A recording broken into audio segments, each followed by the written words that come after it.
Hey, everybody, and welcome to episode 15 of 3MI Podcast. We're recording this one on Easter Sunday, and Easter's a time for family, so we decided to go lean into that, and we brought in TR's dad, Mr. Terry Ryan Sr., who's our guest today, and we're really excited. We've actually it's been a thing we've recorded with him already. It goes on for ages, so we're just going to do a quick intro here, but I've got with me Charles, and of course, it's TR. And we're so excited to get right into this episode with Mr. Terry Ryan Sr., which is brought to you by Head Check Health. So let's get Head Check Health in here, and let's hear something from them, and then we'll get back to you. Concussions are serious business. Concussions and post-concussion syndrome had a huge effect on my career. Whether you're a player, a concerned parent, a coach, a risk manager, or an executive, they're a major area of concern. Head Check Health has developed software and services that improve the way concussions are assessed, tracked, and managed at all levels of sport. Their goal is to create a safer environment of play by giving better tools to the individuals responsible for documenting and assessing concussions and providing better data to administrators to make real health and safety improvements. Head Check currently works with organizations across the country like the Canadian Junior Hockey League, BC Hockey, Rugby Ontario, the Western Lacrosse Association, and more to advance their concussion management practices. If you're interested in learning more how Head Check can help your team or organization, please visit headcheckhealth.com or email info@headcheckhealth.com. That's headcheckhealth.com or info@headcheckhealth.com, and tell them TR sent you. All right. So like we said, we already recorded with Mr. Terry Ryan Sr., and it's fantastic. We had so much fun. TR, I mean, you want to speak to it a little bit about what we're going to get ready for everyone to hear? I figured at some point we had to have my dad on. It's Easter, and he's got a lot of stories and a quite interesting career. I mean, whether he's my dad or not. And I thought that the timing was right because this coming weekend he's being inducted into the Newfoundland and Labrador Sports Hall of Fame. Which is fantastic. I mean, because he's already in baseball and hockey. He's baseball and hockey. A lot of people don't know about the baseball side, and maybe we can get into that next time. As I figured, we went on for a while, probably 2 hours. 2.5, yeah. So, we're probably, 2.5 hours, so we'll probably end up doing a volume 2 at some point. I knew he could talk. The only other thing I'm going to comment on right now. That's the thing. That's the best part about having Senior on is it really proves that you come by it naturally, hey? Yeah, I think it shows. Yeah, it shows. Yeah, it's one of these, wait till they get a load of me kind of thing. You think I can talk, wait till you get a load of Senior. But the only thing I want to mention is our swag now. It's up online and everything at 3mi.com. Is it? 3mipodcast.com. 3mipodcast.com, and check it all out. Because, it's good swag, first of all, and second of all, we got to keep this podcast going. We want to sell some shit and make some money. And as everybody knows who's tried it, there's not a whole lot of money straight up in this podcast nonsense, and we love to do it. So we get together, and that's how we're going to make some coin. We're going to sell some swag, and we're going to do events, hopefully, eventually, and all that shit. But for right now, check us out. It's pretty good. Mike, you can comment some more on that if you want, or I'm going to step out the door with my dad.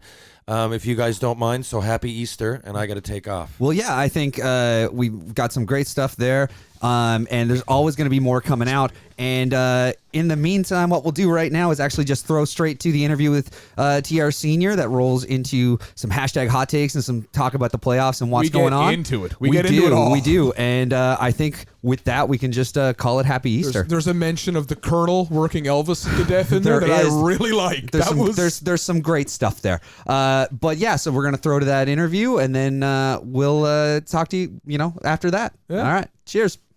Here's a few things to know when opening an ice-cold Miller Lite. They brew their beer at 90 calories and 3 grams of carbs per 355 milliliter serving. And they also brew for great taste. It's this great Pilsner taste that's made Miller Lite a favorite for our beer drinkers everywhere. Miller Lite, 90 calories, 3 grams of carbs. It's Miller time. Ladies and gentlemen, boys and girls, we have a special guest for you tonight on Third Man In Podcast. We've got my father and former Grand Falls Cataract, Hamilton Red Wing, Minnesota Fighting Saint, Kalamazoo Wing, Lansing Lancer, Suncoast Sun, Stephenville Jet, Gander Flyer, Mike Shamrock, and St. John's Cap. And also, T. Senior's about to be inducted into the Newfoundland Sports Hall of Fame after already having achieved Baseball Hall of Fame and Hockey Hall of Fame status. One of the best baseball players ever from this province, and you that's not just me talking. I think you could ask his peers, and they would at least say one of the best hitters, and the statistics don't lie. Many batting championships. Also, the coach of the undefeated 1985-86 Mount Pearl Junior Blades. Welcome, Senior. Good to be here. You're talking to the microphone. Look, it's good to be here. Now here we go. So you forgot St. Mike Sentinel. I did. St. Mike Sentinel. Is that what it was? The Sentinels? No, not then. We were called just St. Mike's. It wasn't the Sentinels back then? No, just St. Mike's and GFA. I didn't realize they didn't have a name till later. No, yeah, okay. Well, we're a minute and 30 seconds in. Somebody's already been corrected. So here's where we go. Most listeners would know my dad through the Instagram posts and stuff. And he can talk, so I don't know where this is going to go. We're going to try to go normally, Senior, as you know, we try to go chronologically. So I guess I'm guys, one question is often going to lead to 20 minutes of banter. That's what we want. This is a buckle up warning. Yeah, buckle up. Yeah, I like the hopefully got a long drive or something. I like the James Joyce stream of consciousness approach when he wrote Ulysses. But anyway, here we go. We're starting with James Joyce and fucking Ulysses already. Okay, which is fair enough. But Senior, I'm just going to cue this up. You know, you've got there is a story, without going in 10 different directions, the story of you growing up in Grand Falls and playing hockey and how it came to be. Joe Byrne, the teams you played on. Try to summarize that in less than 2 hours. No, but seriously, tell us a little bit about it, because it's amazing. 5 guys off my dad's bantam team went pro, which is insane. And in back then, time, place, and circumstances all had to be perfect. Let us know a little bit here, Senior. Let's yap. I've always maintain, and the facts bear it out.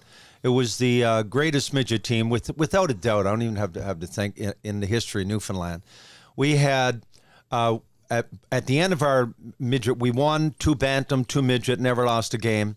But at the end of our last midget, back then it was a little different. It was called, you're going to the tournament. There was only 6 teams in the midget tournament, because that's all the arenas there were in Newfoundland. But we had 5 guys. I tell you how good we were. Who were the 5? Well, first of all, I'll tell you how good we were. I got to say it because it's a matter of pride. We played the Gander Flyers, the midget Gander Flyers, in Gander. The place was sold out, not a small place, maybe 2,000. And we were playing them right in their own building in the final. We beat them 11-1. And right at the end of the game... You say the final, the provincial final? The provincial final, champions. Right at the end of the game, Bill Long, who was coach and GM of the Ottawa 67s, came right into the dressing room, and he wanted Housey, myself, Frenchie, and Munchie to go to Ottawa. Tell us who they were first, the 5, okay, and well, then pick up. The 5 that... When you say Housey, Munchie, who are you talking about? At the end of that, Donnie House from this one team in Grand Falls, Newfoundland, of 10,000 people. And I said this on Hockey Night in Canada, and to Ron McLean. If it had happened in Edmonton or Toronto, it would be an accomplishment. Donnie House went on to make the LA Kings. Terry French went 26th overall to the Montreal Canadiens. Today, that'd be a first-round pick. I was third-round pick. Jumped by the Minnesota North Stars. I jumped to the World WHA Minnesota Fighting Saints. Jim Munch, whose father was German, went back to Germany and played First Division in Mannheim, which at that time was, now First Division in Germany is, some of them teams would give lower NHL teams a run for their money. And a guy who was up and down with us, because back in those days, if you were good enough, you could play both leagues, bantam and midget, as I did all the way up, peewee and bantam, bantam and midget, at the same time. It gave you more games. You played against better competition. Anyway, we had a guy, Tony White. Now, Tony was 2 years behind us, but he was that good. Well, Tony went on with the Washington Capitals their first year and scored 27. That's one team in Grand Falls, Newfoundland, that I'm proud to be associated with. And to this day, it's easily the best. Now ever. that is, and I cut you off just because I know the listeners probably would want to know who those guys were. But how did it happen then? When you said you got noticed after that by the 67's GM, how did all you? After that game, or was there a rumbling? It was right after the game. Bill Long, I guess the word got out, and he came right in the dressing room. We didn't know who he was. We'd never been away before. And I don't know, 11-1, Housey might have had 3 goals and 4 assists. I might have had a bunch of points and whatever. And, of course, by then, I was starting to get at least, because Joe Byrne was ran basically the program in Grand Falls. Joe had come from Quebec City, and Joe's brother Joe owned had played in the NHL too, right? No, Joe didn't, but Joe played in the American League back then. It was different names, but he ended up in Grand Falls as a playing coach. Abbotsford brought him in, did they? Yes, and he stayed, and he took over, and of course I had Joe for my high school coach, and all coming through, and Joe could see obviously potential. Word got out, he sent word to the mainland. Anyway, by that time I started to get, back then you got letters in the mail. You are cordially invited. I guess they still do now. But Newfoundland then, there was no draft. We were free agents. It was like the Wild Wild West. No one knew who we were. No one cared. For all they knew, and I'm quite serious because I experienced it when I went to Ontario. We lived in igloos. I'm not joking. Go back 50 years now.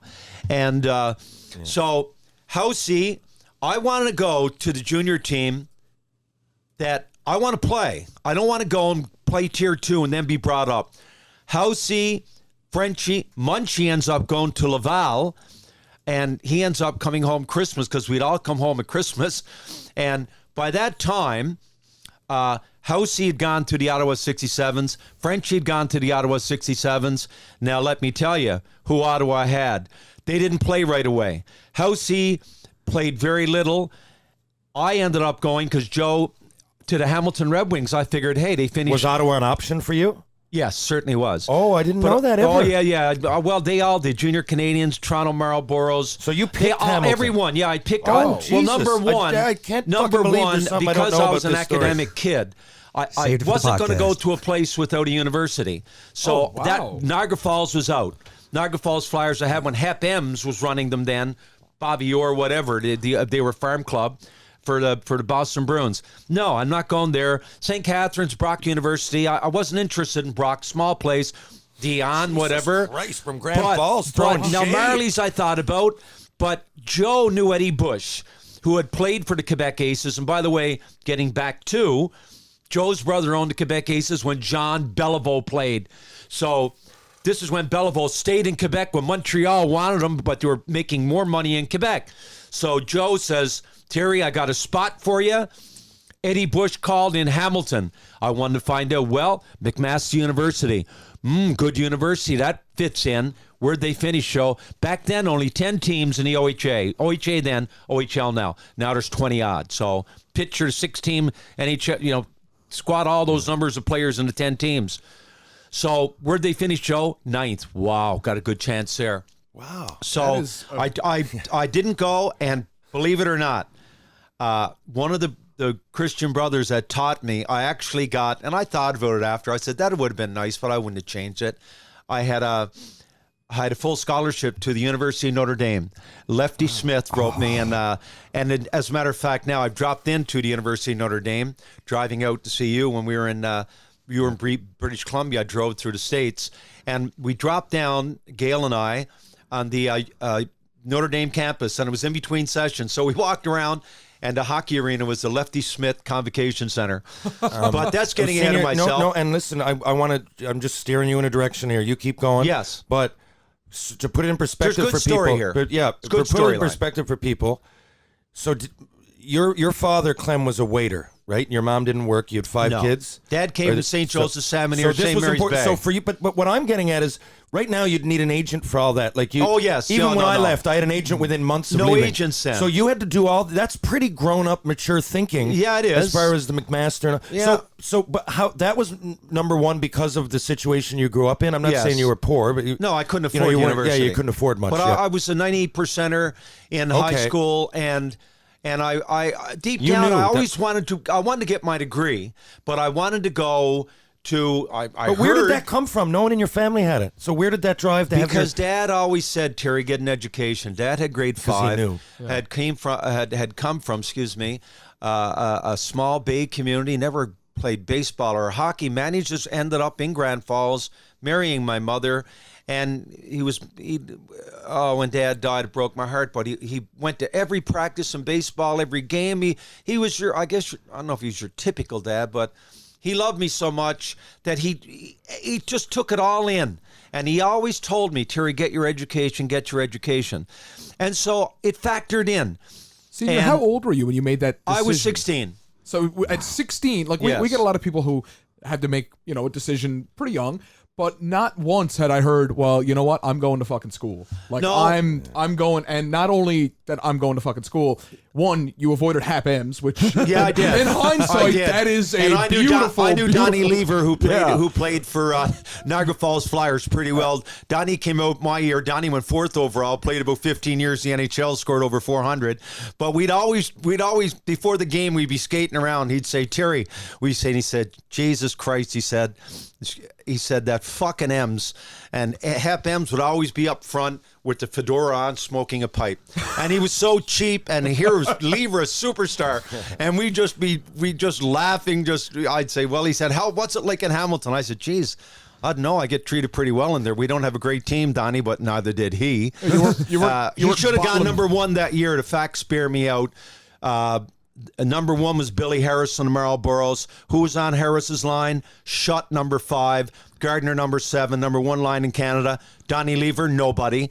Should have won nobody at all. Well, he had Eric. Now, that's a lie. He had Eric Vale, who ended up being the Atlanta number 1 pick, won the Calder Cup. And he had Wolf Paymont, but Paymont was a 15-year-old. It's amazing how, boys, he closes his eyes and he can... Because I bring you right back there. There is no internet hookup anywhere for this guy. No. It's just all in that head. Wow. It is. And you're telling me who the wingers were 40 years ago. But they were and I want to get back to it because it is a good storyline. So I say, okay, I make my mind up. I'm going to go to Hamilton. So I go up. Now, the highest they got in Newfoundland is grade 11. No one's fault. We're under the British system. But they say, grade 11 is comparable to grade 12 everywhere else in Canada. And supposedly it was. Okay. So I got top-notch marks in grade 11. First thing they do, I'm trying out for the team. And I go on, and they sort of see me, and they sort of like what I see because I was, if not anything else, I was really fast. My last year, they had a poll in the OHA, and best skaters. Gainey was number 1. I was number 2. That's fact. Bob Gainey. Yeah, right? Bob Gainey. Just for people, a lot of younger listeners don't know. They wouldn't even know Gardner Shutt. Well, Peterborough Pete's. Yeah. Anyway, Johnny Garrett in the nets. Roger Nielsen coaching. You might want to say 2 names is all I'm saying. And so... the one thing that sticks out in my mind too was it was hard. I'd never been away from home. Yeah, tell about with Jim Schoenfeld too. Well, how hard that was. That's coming up. That's coming up. Was something worse than that. I remember in camp, and I'm having a good camp, and I remember a guy, Ray Myers. Ray went on to play for Ohio State, and he was back then. You had the Mount Hamilton Junior Bs played on the mountain as part of Hamilton, and basically they went into back then it was called Junior A. They went to the A team. Well, Ray was a big star on the mountain for the Junior Bs. And I remember sitting down, we were in camp, Ray's sitting across from me, and he said, where are you from? I said, Grand Falls, Newfoundland. And he looked at me and said, Newfoundland, and started to laugh. And too bad, Ray. Ray got sent down. I'm Rookie of the Year. See you, Ray. See you, Ray. See ya. He did. He laughed at me. And that's the one time I was disrespected. And well, outside of Schoenfeld, but you end up buddies with him. But tell the Schoenfeld story with the orange peel. Well, a lot of people would know Schoenfeld. Well, Shawnee never saw a mirror he didn't like. But anyway, deep down, he was a good guy. He was. He came in a trade. Him and Ricky Kehoe, 2 cups, Pittsburgh, Mario Lemieux, 55 goals. Yeah, he was a throw-in in the deal. So I make it, and very few people then make it. You're at 16, you're turning 17. Especially from Grand Falls. Shutt played 2 years in the Marlboros. Not many did it. So anyway, and it helped that I was with a lesser team. Of course it did. But as you picked that team. As we, the only other time I was disrespected, Shawnee, and Shawnee ended up going 5th overall, 15 years in the NHL. We were in a dressing room. We had guys who were on my team. We were 7th at the time. Ricky Kehoe, Tommy Williams, 10 years for the Rangers. Bob Neely, first overall pick, Toronto, 4 years for the Leafs. Pat Hickey, 15 years in the NHL. Mike Visor, 15 years in the NHL, behind Tony O in Chicago and Winnipeg. Ronnie Settlebauer, my left winger, 40 goals with the Vancouver Canucks, or Chicago, I forget which one. So we had not a bad team. And Shawnee was, he was sort of a nice guy, but the one thing he did, and I'll never forget it, and I didn't take for being disrespected. I picked up for myself. I don't care. When Ian Turnbull and I squared off Junior Canadians, there was a bench emptier, and he grabbed me. And Turnbull wasn't known as a fighter. You can swear if you want, by the way. Yeah, Turnbull wasn't known as a fighter, but he was fucking strong. He was number 1 pick, 10 years for the NHL. How long were you holding that F-bomb? Yeah. And he grabbed me and he said that was fucking planned. And I looked at him, and he was a real pretty boy, Turnbull, handsome guy. And so he looked at me and I said, now you're probably going to kick the shit out of me, Turnbull. You probably will, but I'm going to tell you, I'm going to get one fucking in. I'm going to break your nose. And he was such a pretty boy. Woo, that threw him off because he knew I could throw him. And he pushes me away. He says, yeah. So anyway, that's a story. But getting back to Schoenfeld. Yeah, in the dressing room. Back then, I don't know what it's like now. They had oranges they'd cut up and they'd put in the end somewhere, and the trainer would whatever. And there was a bunch of oranges cut up. And Schoenfeld said to me, Noof. No, I didn't mind Noof. That was my name. It wasn't derisory. Noof. It was a sign of endearment, except when it said Noof. Then it's not a sign of endearment. Go peel me an orange. Yeah. He said, go peel me an orange. I was rookie of the year before, and he got thrown in. He got thrown in a trade. And I remember I looked at him and I said, Schoenfeld, you go fuck yourself. And he jumped up. Peel your own fucking orange, didn't you say? He was 6'4". He's a big boy. And he pinned me against the wall. And I tried to start throwing him. He was like, he couldn't fight his way out of a paper bag. But anyway, Kehoe and Williams jumped up and says, dude, Johnny, come. So they got us apart. And I said, who the fuck are you to tell me to go peel your fucking orange? I was rookie the fucking year. You're fuck all. Anyway, Nick Turbano, who owned our team, Steve Durbano's dad, who ended up, anyway, in playing for St. Louis and fucked up his career on dope. But anyway, Nick Turbano found out about it. The way you presented it. And then, if you got traded to the Niagara Falls Flyers, it was Dante's Inferno. It was the 11th ring of hell. It was the 11th ring of hell. No one goes to the falls. It was like they're still wearing like underwear that says "or" on it in Sanderson. This is the truth. God. Lee Hurt told me. So he was so cheap to buy new underwear. But anyway, still though, Bobby wears underwear. The next night, we're having a game, and Schoenfeld's whatever, and Durbano comes in I was Nick's boy because I played my heart out for him. And he came in, and anyway, he said something to he found out about it, and he said something to Schoenfeld. And I remember Schoenfeld looked at him and said, fuck off, you fucking little wop. Because Nick, he owned a team, but he's from Toronto, and he was Italian. And Nick, let's make that clear that we... Yeah, Nick used to be the head scout for the Niagara Falls Flyers for HEPMs. That's why any trade made was with Niagara Falls. And Nick never hesitated. I'll never forget it. He said, you're gone to the falls. And the next day, Schoenfeld was gone to the falls. And when I remember we'd go in and play him, and we'd be playing, oh man, Schoenfeld would go after me and try. But I didn't care anyway. He couldn't hurt me. Wouldn't hurt a fly. But he tried to run me. Yeah, you're gone to the falls, he said. That was my introduction. But I've gone ahead of myself because it's a good story. No, that's a great story. And now last pair of new underwear. By the end of your second year, were you chasing Paul Henderson's record? Yes. How many goals was it? Year. My last year. Third year. My third year, I'm going to get that because this is another good story. I'm going to get back to when I get to Hamilton. And I go up, I got grade 11. Now, back then, they got grade 13 in Ontario. Yes. So McMaster's grade 13 plus 3 instead of 12 plus 4. But in order to get there, you got to get grade 13. It's not like you go to Memorial and you pass 4 and flunk 1, you go back your second year and take it. No. Back then, you had to pass. It was separate. Grade 13... And, of course, being a Hamilton Red Wing and having the money, I was put in HCI, Hamilton Collegiate Institute, right behind the Forum, Hamilton Forum, because it was so convenient. 2,500 kids, all grade 13. And, rich kids, whatever. Anyway, you had to have money to get in there because you paid. And they take me to Hamilton Board of Education. Head guy comes out because I get right in.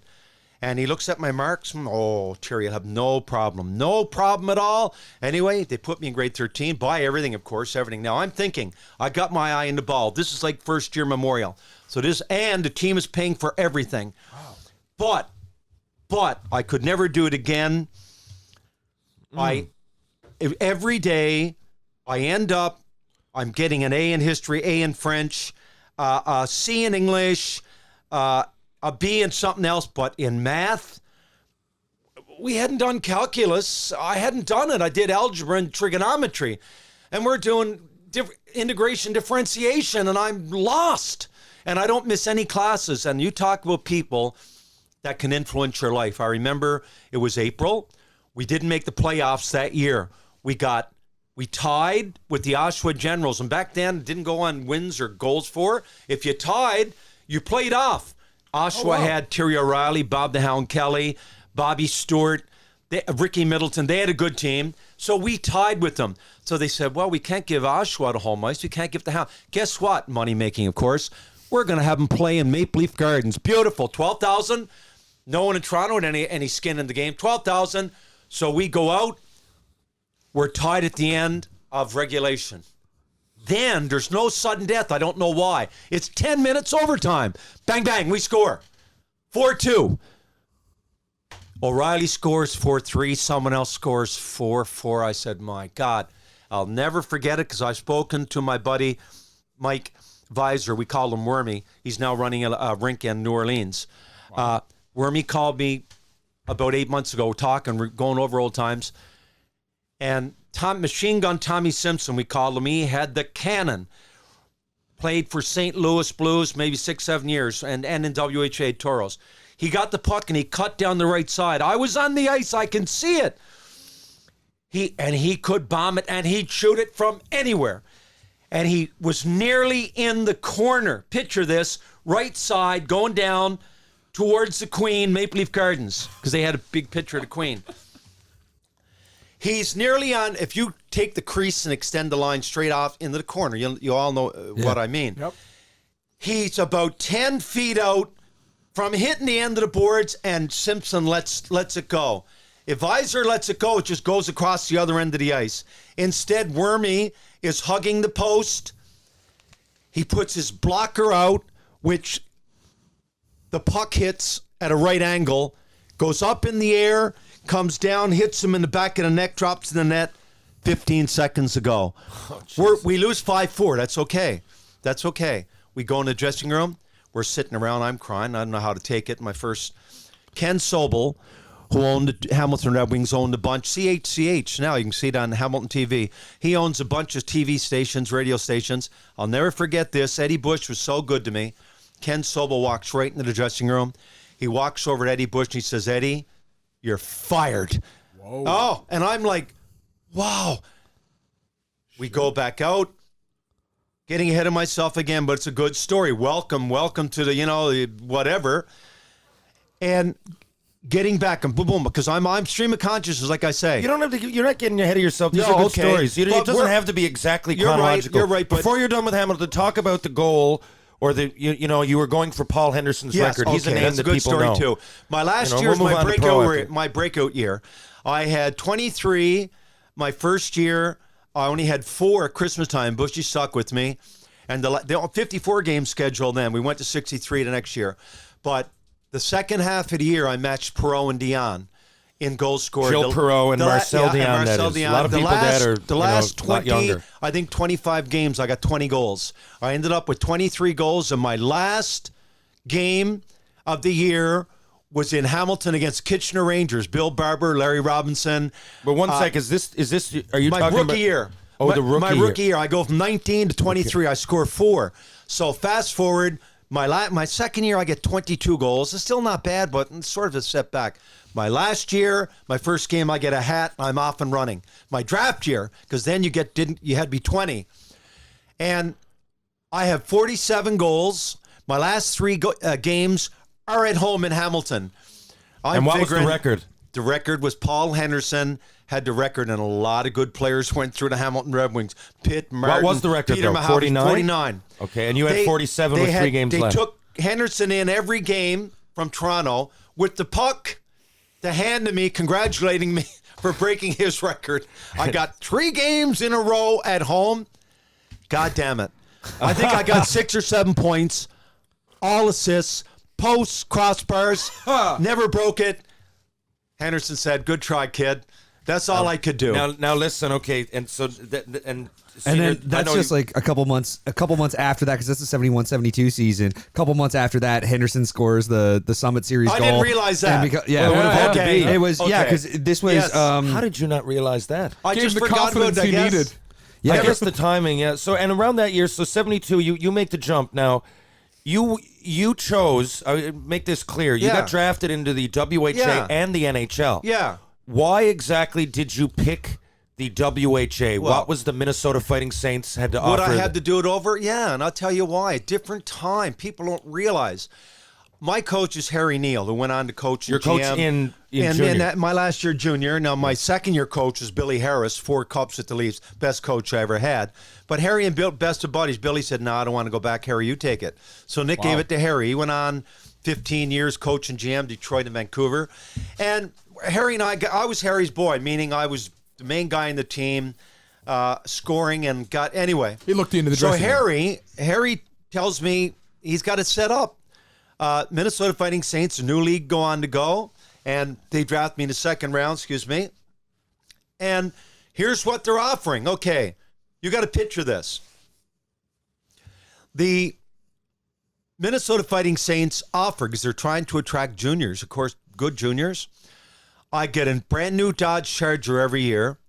Wow. By this time, getting ahead a bit, I ended up getting my grade 13. I've got first 2 years McMaster. Could never do it again.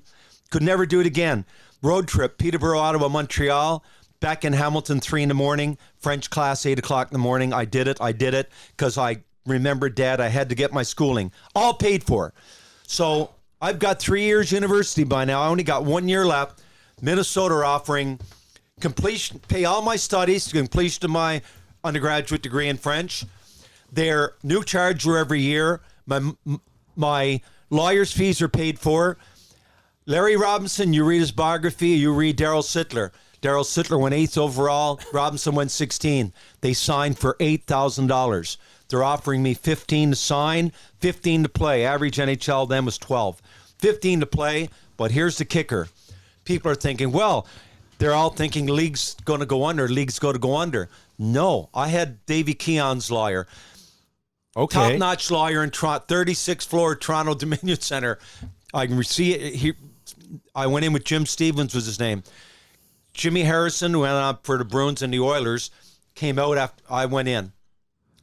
And the kicker was, if the league goes under, I wasn't paid by the Minnesota Fighting Saints. I was paid by the First National Bank of St. Paul. My money was in escrow. So if the league goes under, I've got my money. That's a bonus. That's what's game changer. Minnesota, after I got drafted, now listen to this because it's the truth. Why didn't I jump? Because it came down to it. I was still negotiating. I get drafted. Back then, the draft is in the Queen Elizabeth Hotel in Montreal.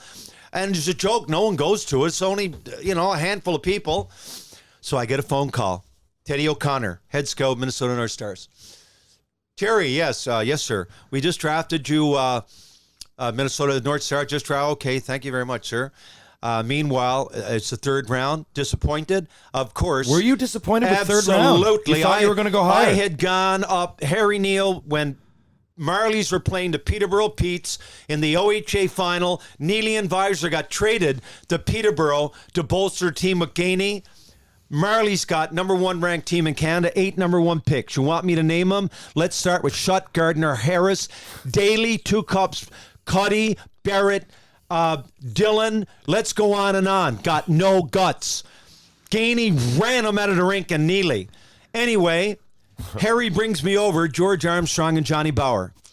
And this is the truth. Johnny fucking Bauer. This is the truth.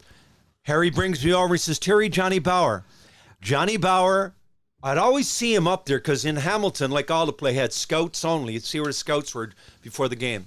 And Johnny Bauer looks at me and he says, He says, Terry, I spent more, and this is the truth, fucking time watching you this year in that fucking hole you play in, and Hamilton Forum was a fucking hole, than any other guy. But he said, and in the gardens, I flew because it had the huge ice surface. But he said, my theory is you got away from checks in that little bandbox. And he said, you flew in the gardens. And I always had great. Marley's tried to make a trade for me, actually, after. And I turned it down because I was doing my second year McMaster. Didn't want to give away my year. So he says, you're my number one pick. They were picking 10th overall. Now, wow, I'm excited. But he said, Terry, it's got to go through the other scouts. As we well know, there's a table of scouts. Their head scout was Bob Davidson, made the ultimate decision. So I'm getting drafted 44th, and I know my heart and soul. I see guys drafted in front of me, and I was just like, it's like bitter. No, it's not. It's just the truth. Mike Bloom, 6'3", 220, 8th overall, toughest guy in the OHA. When the Philadelphia Flyers were under cusp coming in, they wanted big, tough, strong. So I think I'm going 10th. They passed on me 3 times. Now, having said that, the pick they got, George Ferguson, was from Oshawa Generals. He went 10th. Played about 10 years in the NHL with Toronto and Pittsburgh. Was he as good? No, absolutely not. Really? No, Ferguson wasn't as tough, good as you. but he was tough. And he could score. He had 30. I had 47. Wasn't near You a seem skater. matter of fact about that, like it's not even close. It's not even close. No, it's not even close. So I got nothing to regret now. It's just the truth. But they took him first. But what bothers me is they passed on me 3 times. Getting back to it, Ren Blair Teddy puts Ren Blair on the phone. They call him the Bird in the NHL. And Ren says, I call him Mr. Blair, of course, kid, we just drafted you 3rd. This is the truth. Different time, different place. We're flying you to Toronto tomorrow. We're signing you for $5,000. Don't bring a lawyer. I'm fair to my players. I say, Mr. Blair, I've already been offered. I gave him my offer for Fighting Saints. He said, listen, kid, this is the NHL. Don't think I won't hold it against you, which inevitably they did. But that's all right. But I'm looking at, I'm just getting married. And I'm getting, back then it was standard. First, unless you went in the top 4 or 5. I think Harris that year, the year before, Lafleur went number 1. I figured Dion, because he played for St. Catharines, played against him 2 years. Lafleur got 60, I think, to sign. Harris got 100. But if you went from 6, we'll say, to 16th, it went 10, 2nd, 7,500, 3rd, 5, 4th, 2,500. 5th, go fuck yourself, report to camp. That's the way it went. That's the way it went. I kid you not. It was Terry's draft when I came out. I was signing for 500. But anyway, that's not it. I'm saying, Mr. Blair, Fighting Saints want me. They want to come back. They say, Terry, we're flying you to Toronto tomorrow. We want to sign you. They flew Gail and I down to Minnesota, Minneapolis, St. Paul for a week. Took us around, introduced us to Harmon Killebrew, Minnesota Twins. Herbie Brooks was coaching the University of Minnesota. Herbie Brooks, of course. Oh, wow. Yeah, so Herbie's over there. I meet Herbie, and they're putting on the whole wine and dine. Like the suite, the whole wine and dine. So anyway, the week's over. Now, Sarah, you can go home. We're going to make up your mind. So I phone, and Jim calls, and he says, Terry, he said, I think this is your best deal. I said, yeah, I know it is, Jim. So I remember we went. And I signed, and at the last minute, I held back because by then I had 3 years university, and I was a good academic student. I thought, and I said, Jim, I can't sign. He said, why? What's the matter, Terry? He said, I said, I need 1 more year. I can't get that year, Jim, unless I come back in summer school because I'm going to turn pro. Jim was one of the best liars in Toronto. He said, Terry, you're absolutely right. He went into the next room, told Sonmore, was just getting ready. He said, we can't sign. He said, I hear the voices go up. He said, Terry he said, this kid is an academic kid. He said, you got to pay for his education for the last year. Anyway, I can't do that. The owner's back in Minneapolis. Well, we're not signing. Anyway, Jim comes out smiling. He says, Terry, guess what? We got this for you. Everything is paid for. Your trip up. We got your McMaster to married residence. We got you going. It's 2 summer schools, but you get 1 year. You got to come up in May because summer schools, they only offer 2. 2 is 4, but you're going to take a course from May to August. Playoffs are over by then. And so that's what I did. Took 3, took 2. And He said, guess what? I'm going to throw it in. Now, you're going to laugh at this, but this was big money at the time. You're going to laugh. He said, I also got thrown in $65 a week pocket money. And believe me, I'm telling you, he said, a week while you're there, compliments to the Minnesota Fighting Saints. I said, Jim, and I signed my contract, and I went to camp. And anyway, 2 years later, it sort of came back to bite me in the ass, but I won't say entirely because... Well, you go to Minnesota now and you play the year. Now, what happens though? You explain that you set the record for shorthanded goals in the league. I should never ever. You talk about fast skater. It's like the time and wasn't 1 year and set the record. And never come back. No, anyone. I sat down. I've spoken to guys. I said, "Come on, boys, fuck off. There's no need, man. I should never ever have been sent down. There's not a chance." But like what happens, they're trying to get the league going. Now, you play to your constituency back then. So I'm in Minnesota as it is now. You check out the Minnesota Wild. Check out how many Americans on that team. Check out how many Americans from Boston College even play for the Boston Bruins. You play to your constituency. My first year, half the team is U.S. Olympic team. So they're all NHLers today. They got Bobby McMillan jumps with me, and I ended up going to the NHL 15 years and won the Lady Byng. But anyway, he's first-round pick Rangers. Bobby, same agent. Bobby signed for 20. I got 15. He was first pick. Okay. Now we got Jimmy Johnson, centerman. Bobby's a centerman. Jimmy, 25 goals 3 years in a row, Philadelphia Flyers. Okay. Jimmy's a centerman. Teddy Hampson, 15 years in the NHL. Teddy's a centerman. Mike Antonovich, University of Minnesota Star, American. Antone's a centerman. They put him on the left side. Huffer Christensen, captain U.S. Olympic team, centerman. We got like 6 centermen. I didn't know this. So I would have had my druthers, and Harry is assistant coach. He's not coach. I'm not happy by this time because I'm killing penalties. I'm on 4th line. I know I'm better than this. I scored my first goal shorthanded against Quebec Nordiques 20 games in, and I'm not happy. But here's what happens. We go through, Huffer gets appendicitis. I'll never forget this. We're in Quebec City. We go up, and somewhere tears my contract up. He said, Terry, I know you can't get any of these bonuses. We're going to draw them up for killing penalties. By then, he's been fired. He's GM. Harry's coach.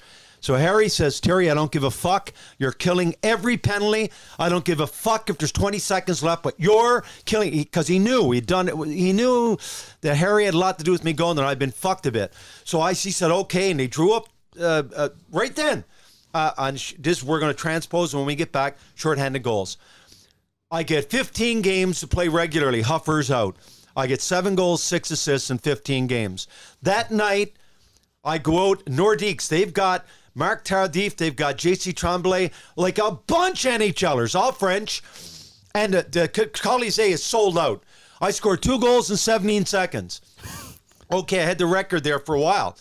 And we go on a West Coast swing, which was L.A., Edmonton, L.A., we played 2 games. Back then, WHA were well ahead the curve.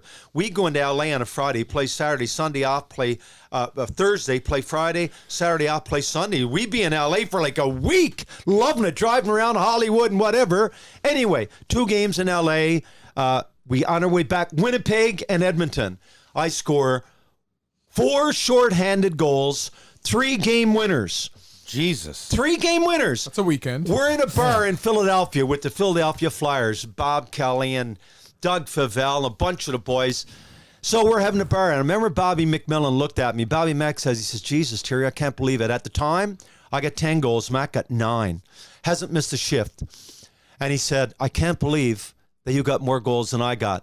Now, I played against Bobby Mack 3 years for St. Catharines Blackhawks when Dion was there. And Bobby remains a buddy, right? In PEI. Oh, yeah, DEI. We went to see him a few years ago. Yeah. So, but he's being honest. I said, Mac, I laughed. I said, Jesus, Mac, I could always score, man. He said, yeah, you're right. I end the year. I get 13 goals. That's a good first year. I got 6 shorthanded goals. No one else on the team got a shorthander. I got 6. I lead the goddamn league. Bobby, you might say, shit in the league. Wait a minute. We're talking Sanderson and Hull and Andy Lacroix and Border. We got a lot of good players, man. I got 6. I led the league, 4 game winners. And we go into the playoffs against Winnipeg. And the record, you have another WHA record. You must know about it. Don't tell me I'm telling you this first. The two fastest goals. Yeah, 17 seconds it was. 17 seconds, yeah. Against the Nordique. Also, Derek Sanderson left the NHL. For those who don't know, this is a long time ago. Derek Sanderson left the Philadelphia NHL. Blazers. He was brought to the WHA because of his shorthanded goal production. Well, he had the most when he's with the Bruins of Stanley Cups. Yeah. But the year we played the Jets in the playoffs. They beat us 4-1. One we lose in overtime. And they've got they're loaded. Like almost everyone on teams NHL start with Hull, and he's pretty good. And so I go back the next year. Okay, wow, had a prayer. And the first year, then I find out in the summer they signed Mike Shaky Walton from the Bruins, who just won a Stanley Cup, who's a centerman, and Mike won't report unless he signed Robbie, his brother, who's a centerman. Who was playing out with Portland in the Western Hockey League. Paving the way for the Sedins years later. Robbie Walton, are you kidding me? Played for the St. Catharines Blackhawks, getting 18 goals. So I know I'm in tough. I'm saying, what's going on here? And I remember Glenn getting called up Cap Towers, which is where we all stayed in St. Paul. Harry's sitting by him. And I go in, I sit down, and Glenn looks at me. Now, I'm on a one-way. The other thing I signed, by the way, one-way, no cut, no trade. No matter what, I got my money. That had a lot to do with it, too. And Glenn looks at me with a straight face, and he says, Terry, we're sending you down. Now, this is the truth. No one else knows this, and maybe it had a lot to do with whatever happened after. I couldn't handle it. I had sort of high principles, and it was such an injustice. And I looked at him, and I said, Glenn, go fuck yourself. Wow. Now, you didn't say it to a GM, I guess, but I was so hurt. And I said, I never got a goddamn chance to play since I've been here. I scored 13 on fuck all time, Len. I led the league 6. He said, I know, Terry, I know. He knew I had him. He said, we signed Shaky and Robbie got to play. I was fucking pissed. So I said, no, I'm not going down, Glenn. I'm going to stay here and collect my dough. He said, you can do it, Terry. Your First National Bank, your money's in escrow. And I thought about it, and I said, that's my career. So I went home, lived in a nice place in St. Paul, told Gail, lasted till the end of camp. Meanwhile, Larry Kish, who ends up coaching the Hartford Whalers, Larry's coaching their farm club, which is in Tampa St. Pete's. Now, this is my favorite year of hockey, believe it or not. And Larry's after me every day. He flies up. Terry, you got to come down. We got this. We're going to go deep sea fishing. You got your place on the beach. And my contract, no matter where I play, I'm on big time coin. Even your per diem, which down there is like $1.20 a day. Back then, I think it was like $35 a day. I'm getting all that. It's sent down every at the end of every month. So I'm thinking, I said, Larry, fuck, man. No, Terry, come down. Take it 2 more teams. Come down. Anyway, I go down, and I got a place called in Puerto Cadiz, right on the beach. I got my new car waiting for me. It's not so bad. So I got 3 things I can do every day.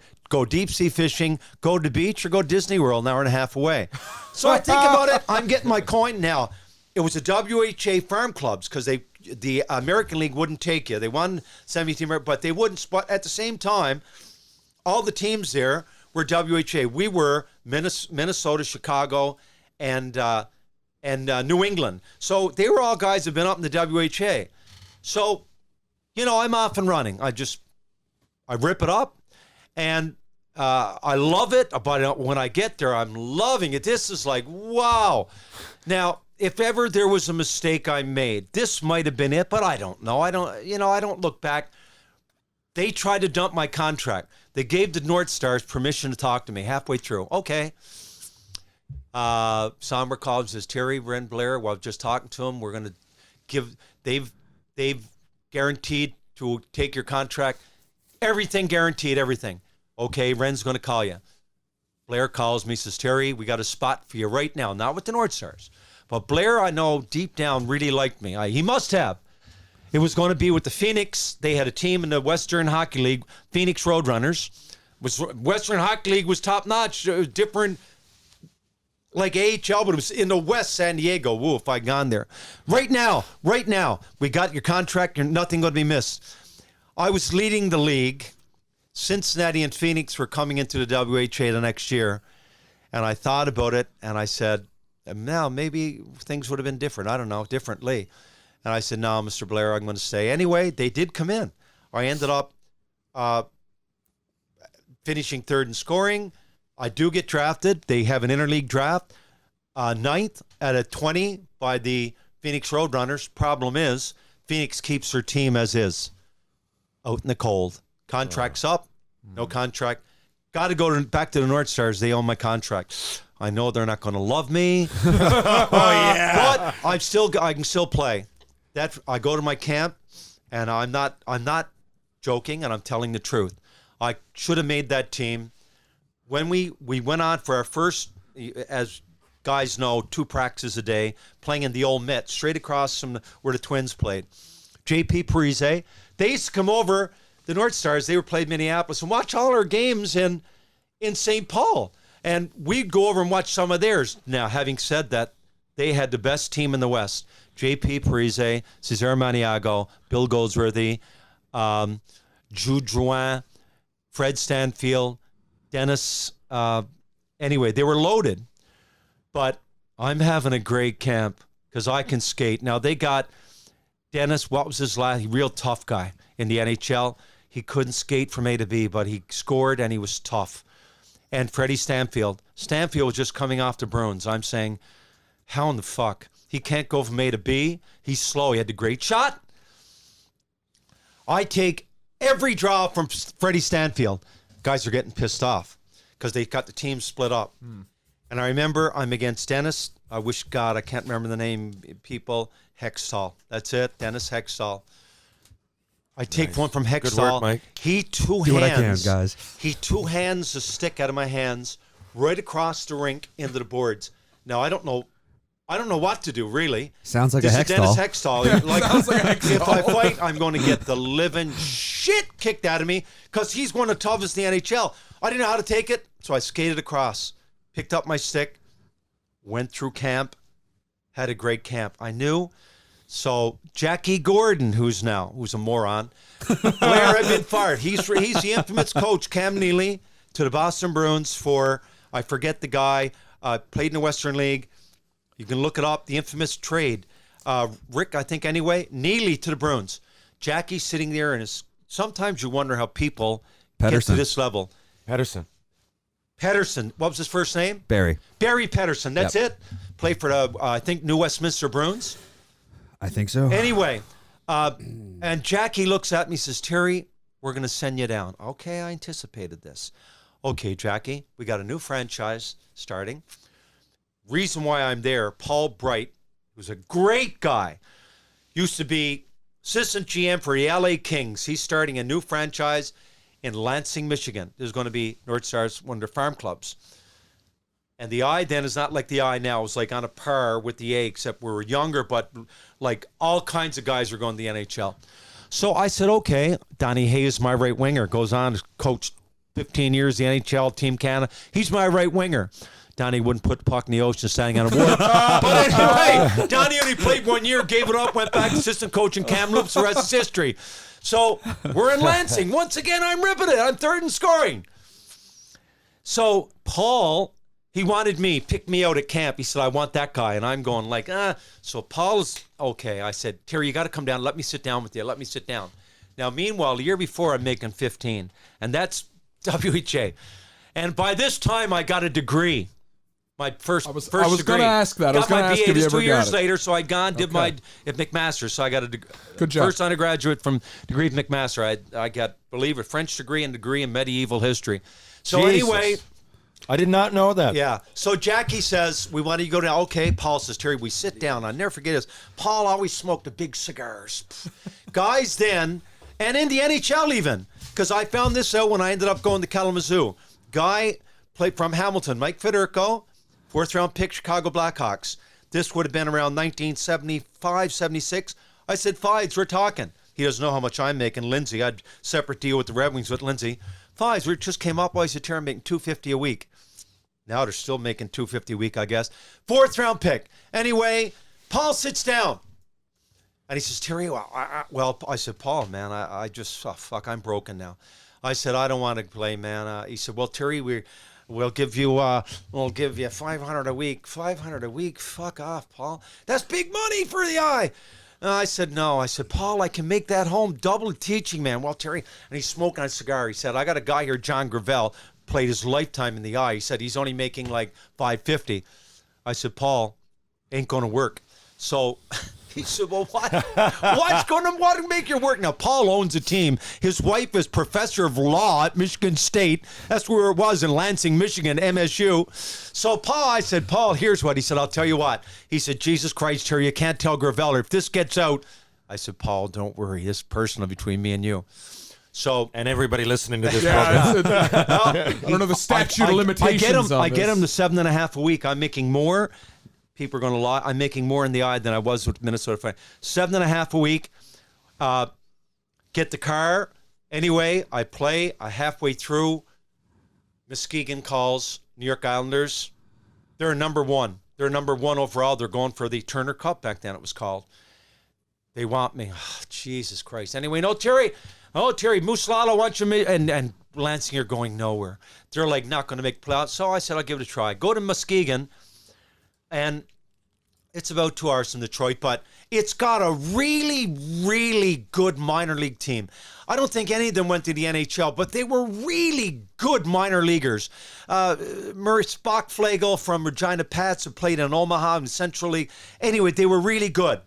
I was what they needed, right? So the end of that year, I go there and I get like, whoa. And I work at a... Anyway, it ends up being most money ever made.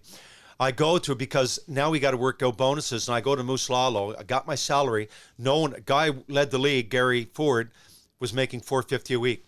So no one knew. Couldn't let anyone know. Now we got to work out bonuses. So I work out a bonus, okay, from 25 goals, $1,000, big money back then, people. You don't realize, big money.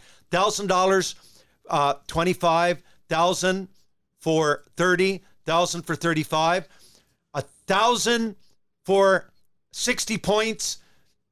Every 5 points after 1,000. So I end up with 101 points, 34 goals, 5th in scoring. I got Moose doesn't want to pay it at the end of the year. I said, fuck you, Moose. Begrudgingly. But having said that, the 4 guys in front of me go straight to the NHL. So to get this right, though, when you hit your 20 goals, you get 1,000. Then you hit your 30 goals, 25. You get an additional I ended 1,000. up with 34, but it was assists. I ended up with 34 goals and 67 assists. So I'm raking it back for those standards. And 4 guys in front of me go straight to the NHL. Oh, Jesus. I'm like, I said, I'm not, no. Anyway, I tell Moose, that's it. I'm going home. I got my mind made up because I'm halfway through my Bachelor of Education degree. Because I come home every 3rd semester I go. Works out perfectly. May to August. Perfect. So I'm halfway through my BED. I'm home. I finish it off from September to December. I got my BED. I get the call from Ted Lindsay in Detroit. Well, kid, what's it going to take? Kalamazoo are in dead last. Wonderful franchise, too. Dead last. Lindsay knew what I could do. Okay, that's a great Ted Lindsay impression. It is. He said, well, kid, Ted Lindsay impression. He said, this is why it's true. He said, kid, what's it going to take to get you here? I said, well, sure. I said, I'm pretty well graduated now. And he said, kid, we can give you a lot. So I said, well, Mr. He said, here's my offer. He said, what were you making? I said, $750 a week. He said, we'll match that. We'll give you a house out on what they call the Gold Coast. All millionaires. And it was like a pine cabin, an A-frame. He said, we'll pick up the rent. We'll get your car. Ended up being a Z28. And we'll pay for all your groceries. I'm telling you, I used my education, but I was good. I was an all-star. And I get Kalamazoo, January, you can check the stats out.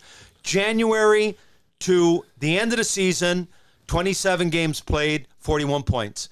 We not only make the playoffs, we put Flint out, Chicago's Farm Club. Now we're playing the Dayton Gems, Washington's Farm Club. 12 of them went to the NHL the next year, including their coach, Tommy McPhee. They were supposed to walk through us. We took them 6 games, double overtime, because we had a tough team too. They had a tough team. Gordy Lane, 4 cups. 4 cups. They were loaned out. 4 cups, Islanders. Jim Petty Seaweed went to Boston, back up to the Cheevers, went back to the Bruins. Bragnello, Balanchuk, Tony White. Stan Jonathan Bruins had him on loan. 12 of them went straight up. We took them double Tony overtime. White, you mean your buddy? Tony White, my buddy. Strange how it comes around. I have a question. So that was 77. I forget what years. I'm born on the 14th of January. Why was I born here if you played in Kalamazoo that year? No, I was in January. You were conceived in Kalamazoo. Oh. You were born January 14th. I was conceived in Kalamazoo. Yes, conceived. Well, you lived in Michigan for a year. On the podcast. Why was I born here then? For 2 years because I liked it so much in Kalamazoo that it was University of Western Michigan. Derek Jeter's from there. About 200,000 well off. The headquarters for Upjohn Chemicals, which supplied medical supplies to all the hospitals in the world. Teddy Parfet's our biggest fan, chairman of the board. Teddy and Martha right behind the bench. Hey, go Terry! How you doing, Ted? How you doing, Ted? Chairman of the board, Upjohn. But a great guy. So I finish off the year, obviously, and Lemieux comes in and Lindsay. And I'm sort of got my mind up, I don't think I'm going up anymore. I don't want, but I was second all-star team. So he says, Terry, well, I tell you what, Lindsay says. I said, what, Mr. Lindsay? He said, and now meanwhile, we've got guys in our team, Mike Wanchuk, who played with Sobchuk, Wanchuk, Gillies, just won an Royal Cup, Regina Pats. Goon, they call him. Clark Gillies on the left side with Chucker, because Chucker's only 5'9", 160, 50 goals a year for 4 years in Kalamazoo, making $400 a week. Anyway, so I'm talking to Lindsay. So what Lindsay's going to do? He said, well, listen here, kid. I said, Mr. Lindsay, he said, we'll give you the same. And he said, I'll tell you what I'm going to do. Back then, like first-round picks are getting 10. He said, we're going to give you a $3,000 cash signing bonus. And he said, but Jesus Christ, kid, you can't tell anyone, it will be ruined. I said, you won't, Mr. Lindsay. We go up in the office. Bob Lemieux opens a drawer, counts out $3,100 bills, gives them to me. I put them in my pocket. This is like training camp. So Gail's not there yet. So I'm calling home, says, Gail's not so bad. And I played there another year, but by then I was like 25, had my BA, BED, didn't want to ride the buses anymore, but I was, in my heart and soul, I was a good player, right? And I came home, and that was it. I could have kept playing. Well, you did. I could have kept playing for another 5 years for sure at that level, probably been an all-star. But I just came home and I landed softly because I had my 2 degrees. I ended up getting a French job. Boom, there it is. And played some. Go ahead. Can I ask a quick question? Yeah. Was that stream of consciousness enough for you? That was great. A quick question. An hour ago, we said, tell us about coming out of Grand Falls. Yeah. That's it. That's me. If you are that good at negotiating with Ted Lindsay, the next time I'm up for a raise at work, can you come in with me? No, can that be arranged? I always leverage my education. You got to realize most hockey players back then, I'm telling you, a lot of guys got lucky. Guys in our team, Bobby Neely, grade 7. First-round pick, Toronto. Visor had grade 9. Williams had grade 10. Like, no one got educations, and they all went to play hockey. But there was a few of us. My roommate, maybe this is what kept me out of. My roommate was from Toronto, ended up being drafted by the Rangers. Went McMaster, kept going. Billy Forrest, electrical engineer. We had Jimmy Coliff, who died recently, but Fox had was doing commerce. So we had a bunch of us that were the anomaly. Because when you went around the OHA, you knew the guys that were in university, or that few. And so I just stuck at it. It was the hardest thing I ever did. But like I say, I couldn't do it again. If I had to do it, I couldn't do it. Like 63-game schedule, a regular student. A lot of guys in the OHA took 1 or 2 courses. We were regular students all day, come back, 4:30 to 6, hockey practice, home, go on the road, books on the bus, the whole thing. It's funny you mentioned my brother. My dad very much preached, same thing as you, very much preached, got to get an education. And my brother went away to St. Thomas University. Yes, I in had New Brunswick. I had a cup of coffee there as well. Al McAdam. Yeah. Well, yes. Yeah. His Drafted by Minnesota North Stars. His nephew was my neighbor for a year. Al McAdam Jr. Oh, I didn't know that. Yeah. I know Al's from Charlottetown, where Bobby Mack's from. And but of course, anyhow, Al went on for about 15 years. They all did, My- except me. My brother was offered, I guess, an equipment room position with the hockey team in St. Thomas. Yeah. And he was there for J school, journalism school, and wanted to cover the team and all that. And he was offered Mike Eagles was the coach at the time. And Mike Eagles played in the NHL for scored a double OT winner for the Capitals. Yes. And so he offered them, and they said, well, you join with the team. You travel with the team, you do all that. And my brother said, well, I have 3 8 a.m. courses. And he said, my dad didn't raise me to tape up sticks and fill water bottles. He said, I'm here to get an education first. And that put the brakes on my brother ever being, because we weren't hockey players, but that put the brakes on my brother. He could have gone up the chain there too. He really likes to make light of the Kyle Dubas was a stick boy joke because they're the same age. Okay. And he said, if only I, lazed around in university and took that gig, maybe. Maybe he'd be the GM. It's of all the Leafs retrospect. now. I look back on it. I just sort of, in my case, there's no bitterness. What's the sense of it? But there was it started off being sent. I had no way in the world. It just no one can justify it for me. Just no one. Senior, it was a good cup of coffee you had, though, man. I often look back. I have no. Yes, I can say I played in Madison Square. Jesus. I scored in Madison Square. I played in Boston Garden. I played in Cleveland, LA. I did. A lot of people like me. I could say, I got fucked, and there's a story there. Yes. But you can literally say, dude, I was on the 4th line. I set the fucking record for shorthanded goals. And I can remember, it's not like, in I practice, promise me. I promise you, in practice, I was good, guys. I promise you I was good. You got the stats to back it up. No, but the other thing was I played in New York. I played in LA. I played in Boston, Cleveland, Houston, all the big time. Wow. If not anything else, you can say, well, Minnesota.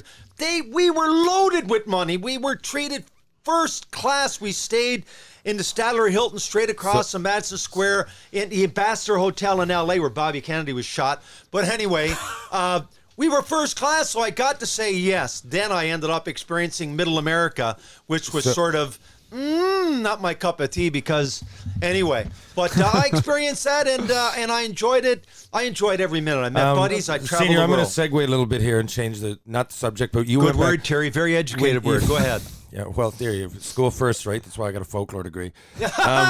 Beautiful. Medieval history. All right. Medieval history. You call That's why the Notre Dame. I'll tell you all about that. Notre Dame Cathedral in Charlottetown and all that. Once in a while, guys, these stories come out. Now, there's two. Dad, can you remember when we were in Rome, Italy, and we sat down?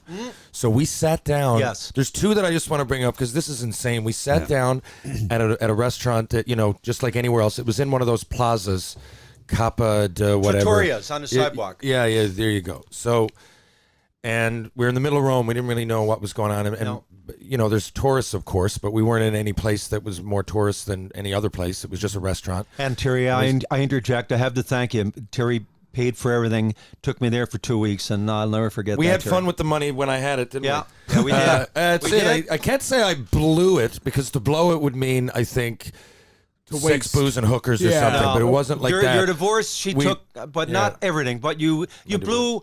There was no need for the big truck and the Corvette. And the Corvette. The Corvette was impractical. It was like, what was that truck? But you loved it, though. You watched the needle. You put it on, and you just watched the needle sink. The F-350. With all with lights on the top and you enjoyed a lift kit. But he took me what's it like on gas? He took me on a Caribbean cruise. He took me on a Mexican cruise. He's a good kid. We were in Rome, Italy, and we sat down at this table. Highlight. And we said we were from Newfoundland, and there was a couple of girls there. I was there with my buddy Francis Mooney. Francis was with us. And so the girls go, "You're from Newfoundland." She goes, "Have you ever heard of Terry Ryan?" And I went, right here. And she goes, "Oh, you don't look, in your 50s." I said, "What?" And she was referring to him. What had happened that I swear to God, and the night got... Now they call me senior to differentiate. Yeah. and me It's and the the Moon birth of Man. the nickname Senior. Oh, Mooney Me must and have the Moon Man loved took that. them. We took the girls to dinner after that. It took them to a discotheque, and then yada yada yada. I'll get into that another time. Yeah. But anyway, but what happened? I was gone by Harold this time. Druken Two had single played guys. with Harold Druken had played with Dennis Peterson in Montreal or in Vancouver, and Yeah. Dennis Peterson was Druke's telling stories. Now Druke's loves my stories, but he loves Senior stories more. Druke's will often drop in back in the day for like a beer with Senior. I'm not even around, so like he loves these stories. So I guess they'd heard them, and it ended up one thing led to another, and led to us getting lucky. But a couple years ago, we were in which was, the first kind of time that stories paid off that I remember being with my dad and the story paid off. But a couple of years ago, I shouldn't say the first, I guess. I mean, we grew up, there's lots of good times, but we're in Grand Falls, guys, two days before the Salmon Fest. So for Where I grew up, you have to the say that. listeners out there, Salmon Fest, it's starting to get back up on the go now, but for years, for at least 2 decades. We're talking the Eagles. Yeah, it was the Boys. biggest If you can concert, believe it. concert in the Beach middle of Boys were Newfoundland. there. The Yeah. Beach Boys Beach were the Boys first was one. not Salmon Festival. Beach Boys Kiss, was Canada Day. Yeah, Kiss, but it was the Aerosmith, first. I thought that was the Eagles. first Salmon Fest. No, first Salmon Fest was Tommy Hunter.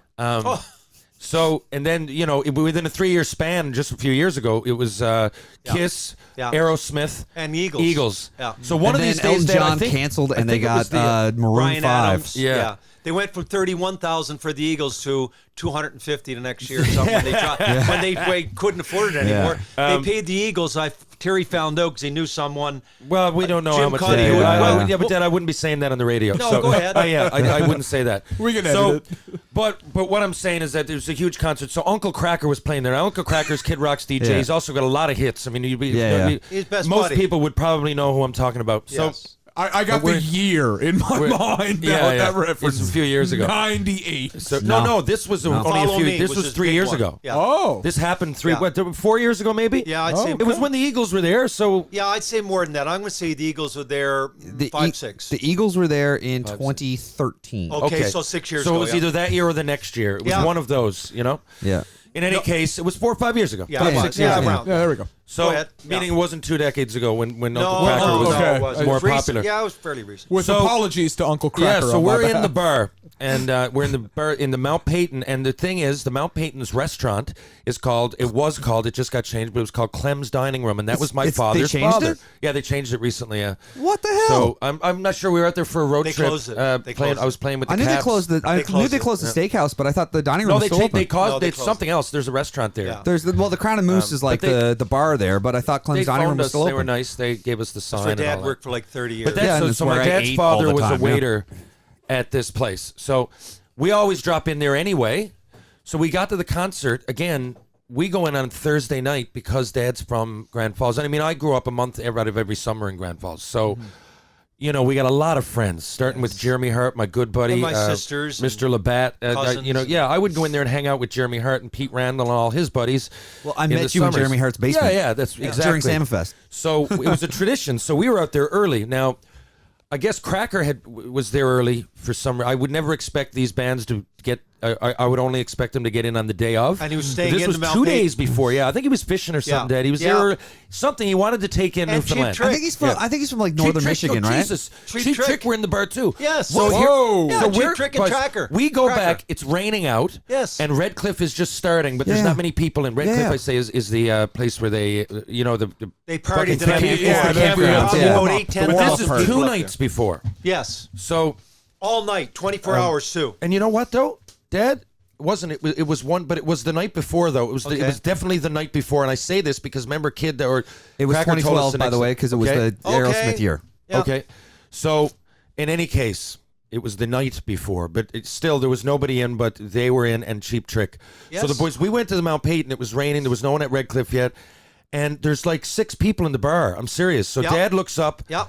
And he's like, I fucking seen that guy somewhere. And I Yeah. look over and I go, Jesus Christ, that's Uncle Cracker. And you got to know me. I'll go. yeah. I'll go to Pope Thing because is- I'm just that kind of guy, and I don't care. Celebrity doesn't bother me. You're a person, and you're a guy Well- like me. So come on. Yeah, and you kind of, but Dad, you like talking. You Yes. talk to the receptionist for 2 Yes, hours. I would definitely.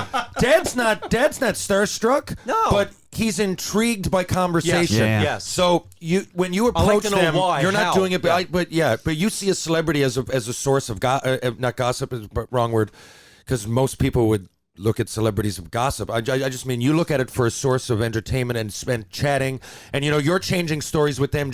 You didn't even ask Cracker for anything. You went over because it came out that he was from Western Michigan. Yes. Remember? Oh. Yes. So Dad went over and told him the story that honestly 2 years in Kalamazoo. Most of that story. I was in. Dad buys him a beer. They're talking, and then he's in. And he I swear to fuck, he gets Kid Rock on the phone. Yes, and he's asking me. So Dad drops that I played for the Montreal Canadiens, right? Yes, he did. Because he's got to get everything in. And he's a hockey fan. And he's come over and he tells the Ty Domi story. Yeah. So now I'm like, Dad, don't tell him how many actual fucking games I got played. I'll bring up 1 year and then another, and then it seems like I Show him a hockey because I card, played don't turn it parts of over. 3 seasons, right? Yeah. That's what whenever I don't want anybody to know, I just say I played parts of 3 seasons in the NHL. Yes. So. And because it does really help some places that NHL card. I mean, if you're in a lineup, and I can think of times that it's helped. Not to be a cocky bastard about it, but it does. So anyway, and when Uncle Cracker's there, it's probably one. You can relate. He goes to him and Kid Rock go to every fucking Detroit Red Wings game that they can. I know that. So going They partied with the 2008 Detroit Red Wings. I can remember a yeah. photo Oh, of yeah. Exactly. Uncle Cracker, Right? Kid Rock, and Lidstrom. Yeah, they're big hockey fans. Yeah, Lidstrom, and it was just so funny to see these two rock stars, and then NHLers in polished suits. Well, you'd see Kid Rock right next to the glass with the big Detroit Red Wing jersey on. So he gets him. So we go upstairs and he's like, and Kid, or no, sorry, I shouldn't say that yet. So he's going. So what's up? And the bar's closing. It's only like midnight, but there's nobody there. Yeah. So he's like, the bar's closing. If you can get some booze. Yeah, go and back to my Sweden. fucking cousin Mike Talk, the nut from Grand Falls. He's and Robin I call him Sanders right there, away. Terry. Robin Sanders. Right, so Mikey's like, yeah, I'll bring over a bunch of booze and weed, and because weed's not legal yet either, right? Yeah. So not that it's hard to get, but I know what he's getting at. We want to have a few fucking tokes, and we want to have a few beers, and we want to watch some TV. We went up to. We were going to put on the stereo, but now because he's running it by his PlayStation, his stereo. So he says, well, if you really played on the Habs, you'll come up on YouTube. And I'm thinking, this is only great for me because all those fights I had, like I got 16 NHL fights. I got eight games regular season, like 20 odd exhibition, which adds up to 16 fights. And then when I'm in the minors, I'm wearing a Habs jersey because it's the Fredericton Canadiens. Yeah. That's what I love about that we went with the Fredericton Canadiens, not like the Hamilton Bulldogs. Because it could be the Montreal Canadiens. It's the same jersey minus a Dodge patch. That's it. And the first one he tees up is you and Domi. Yes. Yeah. So he tees up Ty Domi. He's like, holy fuck, you fought Ty Domi? Yeah. And because he knows all about it. So I'm like, yeah. So anyway, Robin Zomner comes in. What's that? Zander. Robin Zander. Comes in from Cheap Trick. We're having beers. We're watching my fights. Yeah. Dad's got a clip from Minnesota Fighting Saints online somewhere. We track that down. And then, boom, we get Kid Rock on the phone. Cracker starts telling us what all his songs are about. It's unbelievable. We have a great night. I'm drinking. It's about 5:36 in the morning. Except he's calling him Richie because his name is yeah, Richie. yeah. He's called Bob Ritchie. Bob Ritchie. Yeah. And this is fucking, and it's right when FaceTime is just coming out. Yeah. So I don't think it was FaceTime, but he had some app that he had something Like on Skype his phone or something. Something might have been Skype. So anyway, this was wild, and so it's Danielle and myself and Mike Tuck, and I think Dad's gone home. I think Senior's left. So it's like 6 o'clock in the morning. We're taking advantage of fucking this time with Kid Rock, or with Uncle Cracker, because it's a great story. Yeah. So as I go to leave, Cracker comes out. He goes, Terry. I said, what? He goes, get your old man. Dad is naked in his bed. No, I'm not naked. You are naked, Dad. No, you I'm thought not, you were in your Terry. bed. Don't. Or you had your underwear on. Yeah, I have my underwear on. I wasn't naked. But I was you were passed pretty out on the close. bed in my underwear. Yeah. In my shorts. It's adjoining Jesus. rooms, right? And I Make say this because, yourself at home, it's Senior. like his room is the biggest one in the, it's attached. So True. there's like 4 beds. There's 2 in one and 2 in the other. And we don't know where he's gone. I thought he was home. I was so loaded. I just feel low. I didn't know where I was. He didn't know where he was. So then, anyway, I ended up.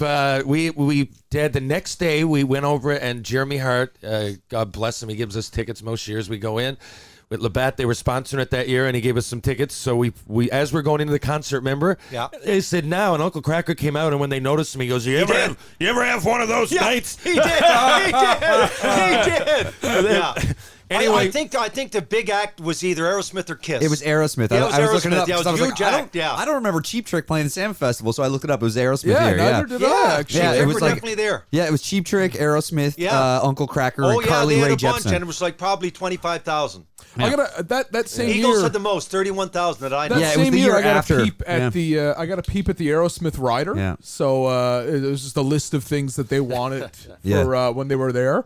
And I guess they thought Grand Falls, Windsor was in the mountains or whatever. Yeah, there was yeah. a lot of interesting things Or on their rider. Windsor, Ontario. They're figuring it's somewhere in Ontario or something, right? There was What? Yeah, there was a lot of interesting stuff. Nothing incriminating or No. anything, but it was just pretty interesting, and it kind of showed the age of these guys. Yeah.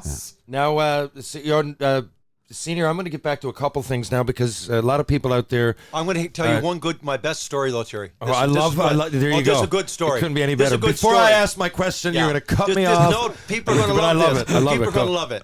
Okay. Can you hear the him? year- There's I the level can, yeah. solid. Oh, I got. The I'm, year I'm riding the level so that the year it's not clipping. I get sent down. So halfway through the year, when Blair calls, we got a spot for us. And anyway, Wild Bill Hunter, who owns the Edmonton Oilers, they want to make a deal. Boom. Okay, I'm going to Winston-Salem, North Carolina. Again, traded. That's all right. Same deal, same everything. And got there and loved it. Rolling hills, no snow. It was only year I had no snow and loved it. Anyway, the green and rolling hills, about an hour from Raleigh, where the Carolina Hurricanes play now. Yeah. We're called Winston-Salem Polar Twins, and we're the farm club for Edmonton. And at the end of the year, the guy who owned us, his name is two guys. Now, no one's going to know this until I say it. They're going to say, wow. One guy is John Haynes. John Haynes doesn't mean anything. Then I say, well, Haynes T-shirts, Haynes underwear. That Michael Jordan comes out and goes, that Haynes. Yeah, Johnny Haynes. Anyway, the other guy's Lyons Reynolds. Reynolds, never heard of it. You get Winston-Salem cigarettes. Reynolds Tobacco Company. Yeah, sorta. Billionaire. Billionaire. Deep John pockets Haynes, there, yeah. billionaire. Just his father had just died. He inherited the fortune. He's early 30s. I'm about 23. Year's over. So now we did okay. Went 6 games with the Philadelphia's Farm Club. We get knocked out in overtime. Okay. Party's going to be out at Mr. Haynes, we call him. What a young guy. Jeans, T-shirt. Anyway, he lives outside Winston-Salem. Gail and I are driving along. We're trying, geez, Gail, I'm lost, man. Anyway, we come to these huge walls, long walls. I said, Jesus, take a left. We turn, and it's rolling hills, all paved. On the left is a lake with a boathouse. We find it after. Man-made lake he had put in for himself.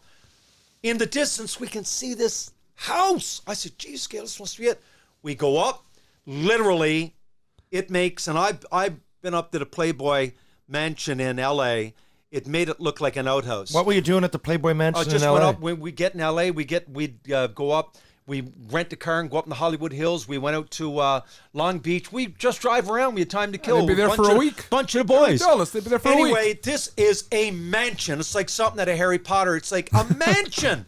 Now, okay, this is the end of the year party. He's sent us things in the mail. Here's how you get there. He's really happy. We got whatever. It'anyway, I park the car. I knock on the door. Mr. Haynes, we call him, John. Yeah. Now, this is going to it blew my mind. The best story, I don't care of anyone. This matches up with them. Yeah. He's a billionaire. Yeah.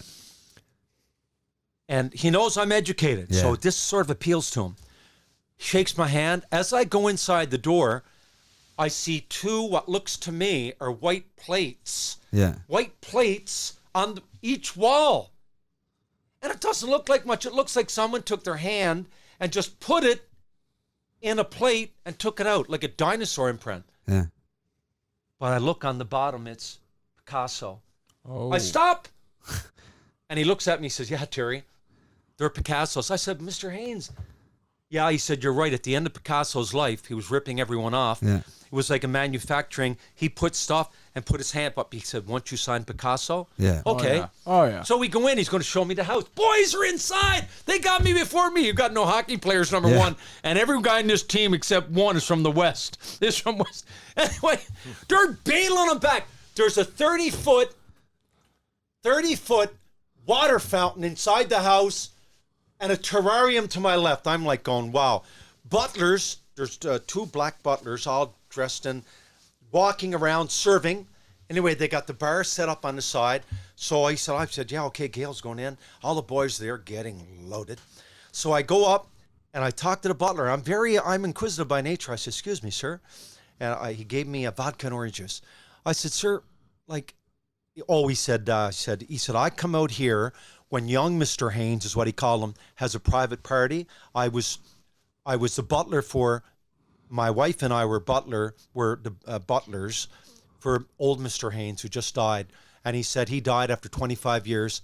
He left us $1 million each. Now we're going back in 75. Wow. Million each, okay. So he said, whenever young Mr. Haynes he said, and I start talking to him. I said, sir, what's Mr. Haynes worth? He thinks, well, he's got factories in Canada and United States, Puerto Rico. He said he's pretty well got them all over the world. Now I'm going back in the 70s. He said about 700 million. So I'm assuming he's a billionaire now. Anyway, we get my drink. He says, Terry. I says, hi, Mr. Haynes. We go in. It's in my mind. We go in the library. Just like Harry Potter, the ones you climb up the ladder and you go, except everything in there is like 1,100. And he bends down. We're drinking. There's rugs on the wall, like the Bayeux Tapestry, like 1,100 on the wall hanging down. And he bends down. He takes out this, like you see these plastic cubes. Yeah. And there's a jawbone in it, like teeth. And he looks at me and says, Terry, there's 3 like it in the world. One, he said, with one of my very best friends, world famous Margaret Mead, she was the world most famous archaeologist then. Margaret has the original. The second is in the New York Museum of Fine Arts. There's 3 like it in the world. This is the third. It's Lake Tanganyika, man. I remember all this because I got a good memory and I was fascinated. So we look, and he pulls out a book, said, this, Terry, 12 something. Like, I said, wow. He said, that's okay, come with me. So now he's giving me a tour of the house. All the boys downstairs getting loaded. Yeah. So we go up this sort of winding stair. We come out, I see this big canopied bed in this huge room, and I'm with him. So I look at it and I say, wow, this looks like a Louis XVI, right? Yeah. French Revolution. Yeah. I see it and I run across and I jump on the bed and I bounce up and down. He looks at me. I said, excuse me, Mr. Haynes, but I'm never going to get a chance to jump up and down on a Louis XVI's bed. He laughs. Okay, that's all right. So we come back downstairs. By this time, now this is the best part, Dennis Cassian, they were all Edmonton Oiler Farm Club guys, right, from Edmonton. Cass was, he really liked to drink. Cass is passed out on the floor in the middle of the living room. Guys are walking around. I'm like, no sweat. Hey, Noof, how you doing? Oh, good to see you, Rabbit. We're talking. And hey, Mr. Haynes, come down. No one goes up to drag him off the floor. So we're just like playing around Cass. He's snoring her up. And Mr. Haynes has come downstairs. Now, another good part. We go downstairs. There's a shooting range. A shooting as in, boom, 6 in a row. Real bullets, guns, firing, a shooting range. Whoa. And he's got a bunch of bumper pool, and I look up, and there's heads all the way around. Polar bear, lion, leopard, all the way around. And the last one was a big polar bear head. And he said, yeah, Terry, he said, I got that one there. He said, 6-month expedition. We went up to the Arctic. And he said, that's the one I got. And I'm like going, man, like I'm in another fucking spot now. Yeah, Jesus. Then that I can remember, everyone was down, like I say, getting loaded. And I remember these are things that are indelibly imprinted in my memory. We were there for obviously 4 or 5 hours. Everyone was loaded, but I wasn't. My wife doesn't drink, so she was driving. But the one thing that sticks out, he had like an original Matisse and an original Monet, like, fuck. I don't know. Now they'd be 50, 100 mil. I don't know, but it's like unbelievable. So that medieval history degree comes in. I think it's the best story Senior? of all my travels. And then you come here and it's a reprint of The Wolfman, right? I could say I partied with the billionaire, right? Senior, nice comment there about the Wolfman. But Senior, yeah. Sorry, it's my recollection of Lon Chaney. Before we howl into the night, we're going to move on to a segment in a little bit. But before didn't you meet Elvis? Tell us about that. Yes. Holy fuck! Well, how did we not get here? Because you know what? We're going to have to package this into volume 1 and 2. We haven't done a lot yet. I wanted to ask a lot of specific questions about Sinatra, senior hockey. Liza Minnelli. Anyway, go ahead. And Sinatra and you're going to say, as well? how'd you meet him? New York? No. Talk about the Elvis story now, and we'll end there, and then we'll get into some take it to the tweets and all that shit. Okay, well, you're thinking, where'd you see him in L.A.? No. Yeah.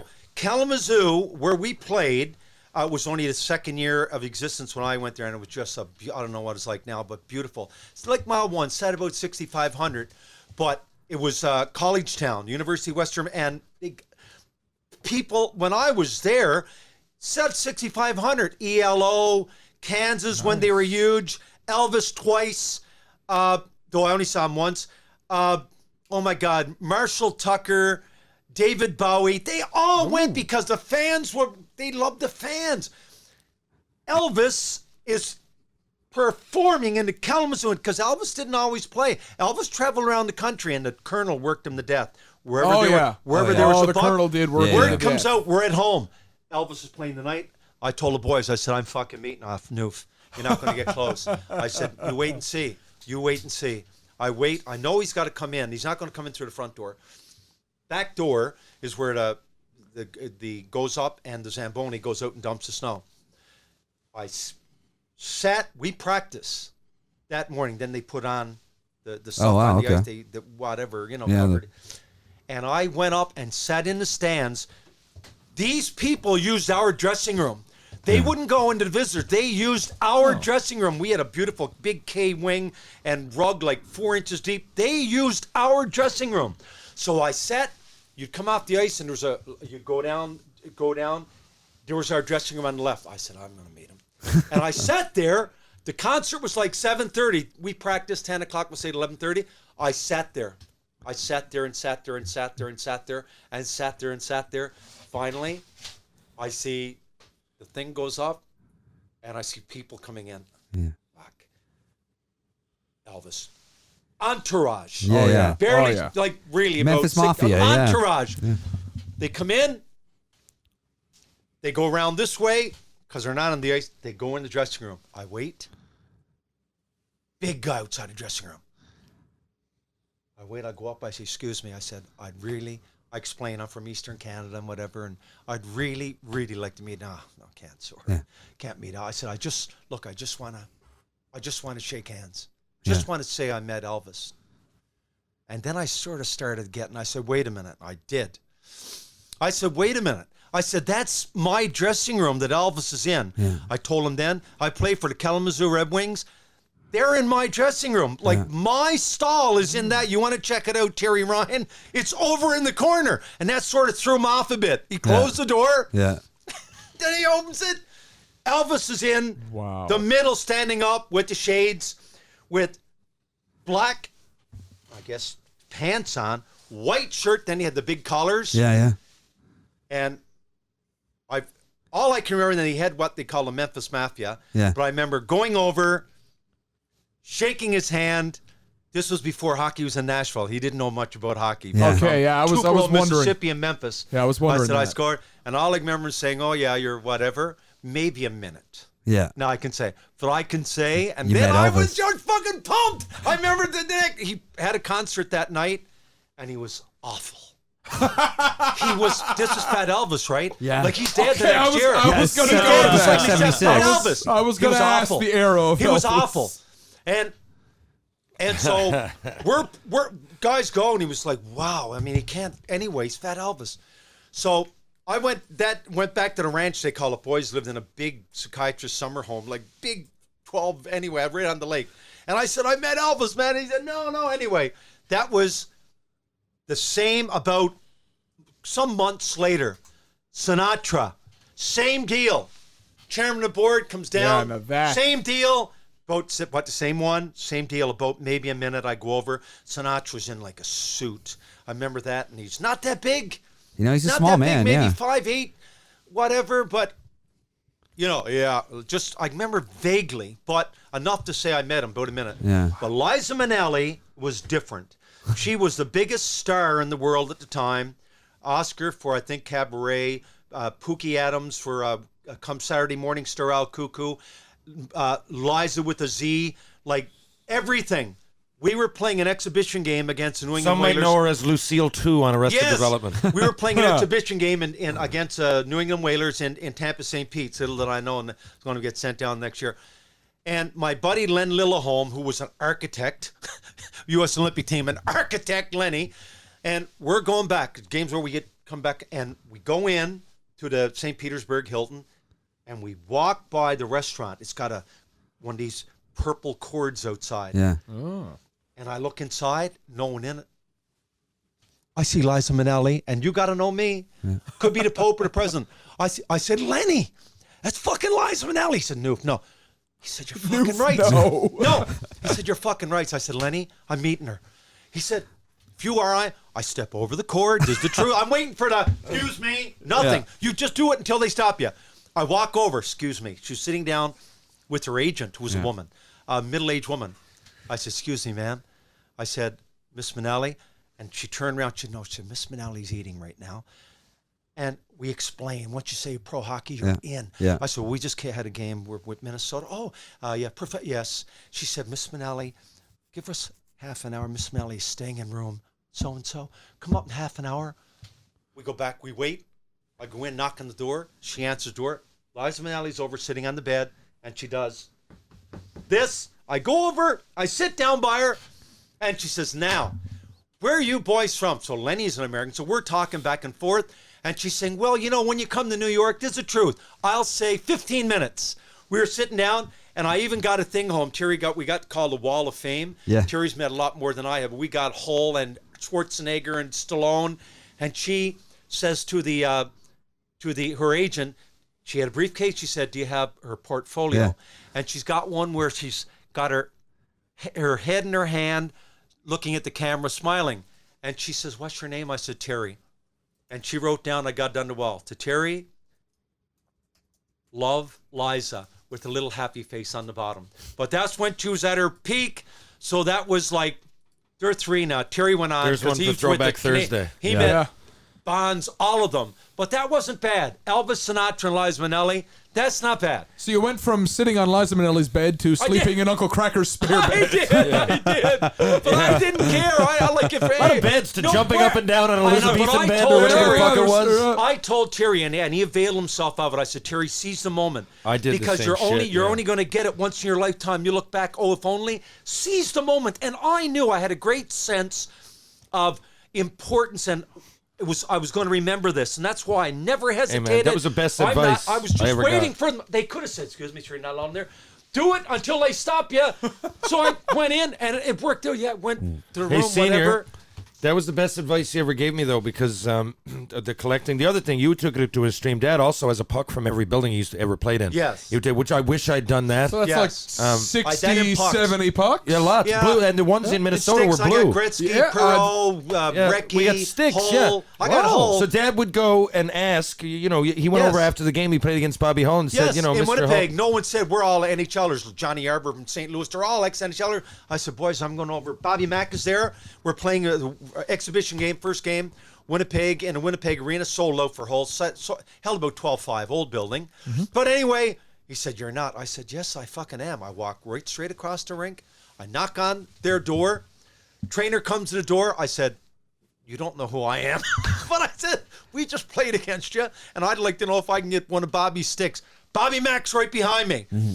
And he says, Bobby, there's people, because they knew Bobby's brother, Billy, played for the Loose. They knew Billy McMillan's brother. McMillan's brother. You're with Bobby McMillan. You're asking for Bobby Hull's stick. So Hull came to the door, so help me. The stereotypical what you think. He had one of those big white towels around him and nothing on it, just what you'd picture that Time magazine where he's pitchforking the bale of hay, just ripped. The auger workout. And I said to him, he said, yes. I said, Bobby, we just played against you. I'd really appreciate it. Could I have one of your sticks? And I remember he just goes like this, Johnny. And he goes, get me a couple of sticks. Okay, Bob. Oh, I never forget this. He goes, Johnny, give me a couple of sticks. Okay, Bob. I bet you were a little nervous when that hand went up, though. And I got down the wall to this day.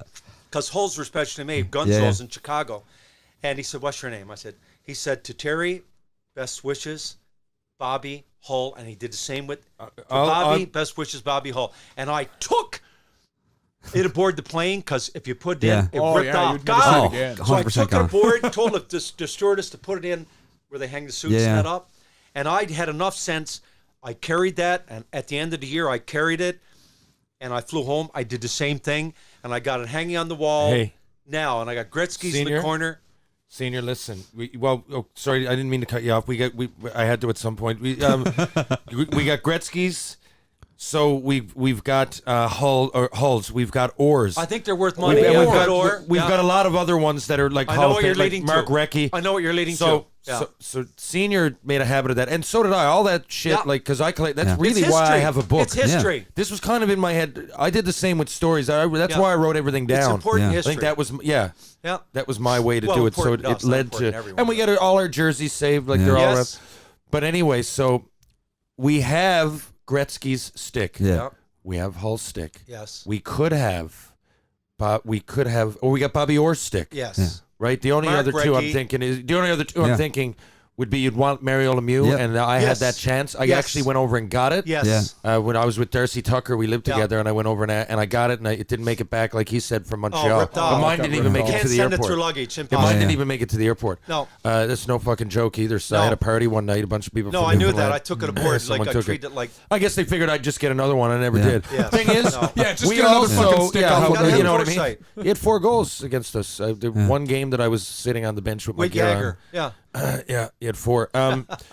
But Mike, wait, what was I get? Oh, so you're from Grand Falls. So Dad's going out with a girl in Grand Falls when he's in Hamilton, and he plays against Gordie Howe. Yeah, because Gordie Howe, they played the Hamilton Red Wings played the Detroit Red Wings in an exhibition junior versus the NHL. Memorial Avenue. So Dad went and got fucking Gordie Howe's stick. Yeah. I dressed well. I dressed with him. That would be one to add to the collection, right? Yeah. 100%, all you need is Lemieux, and you got the top 5. Really, I think I've said that right, or top 4 or 5. So top anyway, 6 if you got if you're running gives it that to his girlfriend. Yeah, You know, where legend Puppy has love, it still 17. is. This definitely happened at the time, and we went back for probably 20 years ago, and I know this was true, but she had it turned upside down, nailed to a coat rack, using it as a hanger. Yeah.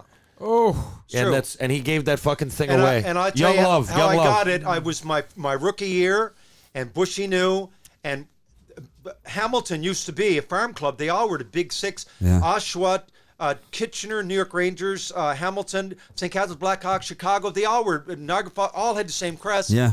So Bushy, they always played an exhibition game against a team. They'd sell it out. Yeah. No hitting, right? Oh, yeah. No, understood. This year, Detroit are loaded.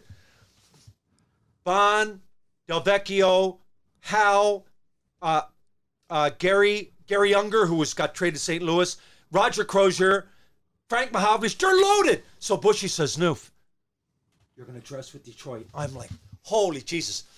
You're dressed straight across is Howe and Mahavlich, Bond, the whole shot. Anyway, I go over.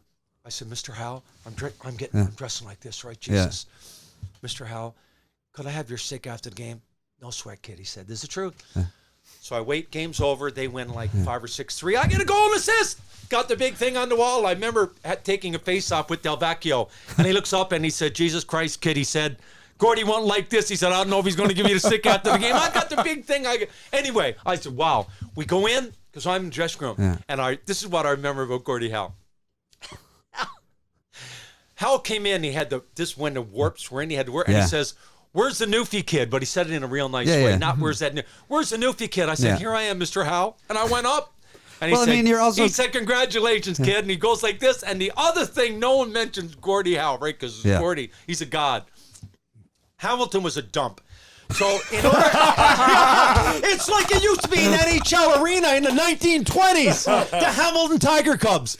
Anyway, so it's all fragmented, and he doesn't. You go out the front door, the lobby is full. And I remember Hal comes out of the shower. We get in the shower, and his words were, "Where the fuck is the back door?" I'll never forget it. I said, Jesus, Gordie Howe swears. Yeah. He said, where the fuck is the back door? So no one went out to the front. They all went through the back, and they were waiting. Gone, right? Yeah. But I remember, and that's the year I think they finished 3rd and had a run at it. But enough said to listen to the players. Like, Well, no. Go ahead. I was just gonna ask, dressing with Howe and stuff. Like, did it, being from Grand Falls? I mean, Alec Faulkner played with them. Yes. Of a bunch of those guys, and he's from Bishops, which is 15 minutes away. Yes. Was that something that came up when you were in the room with them? Told them you were from Newfoundland? I'm sure it did. Yeah.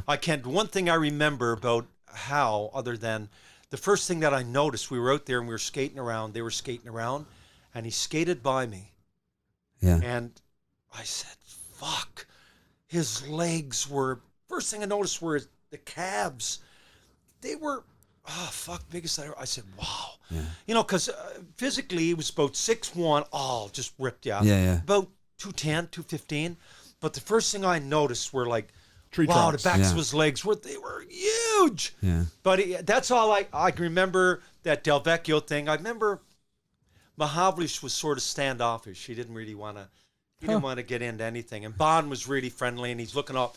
Bushy had all the things on the wall. When the going gets tough, the tough get going, right? Remember Bond saying, only fucking Bushy. Hey, he's looking up, and he's looking around.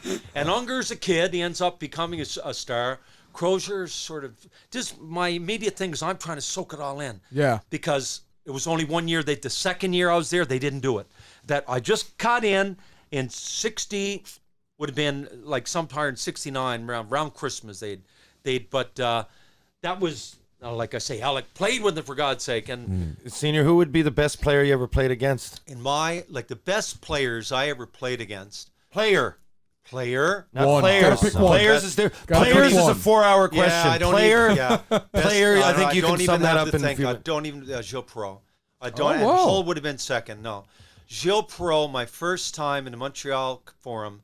He was #1 pick that year. Montreal Junior Canadiens that year outdrew the Montreal Canadiens.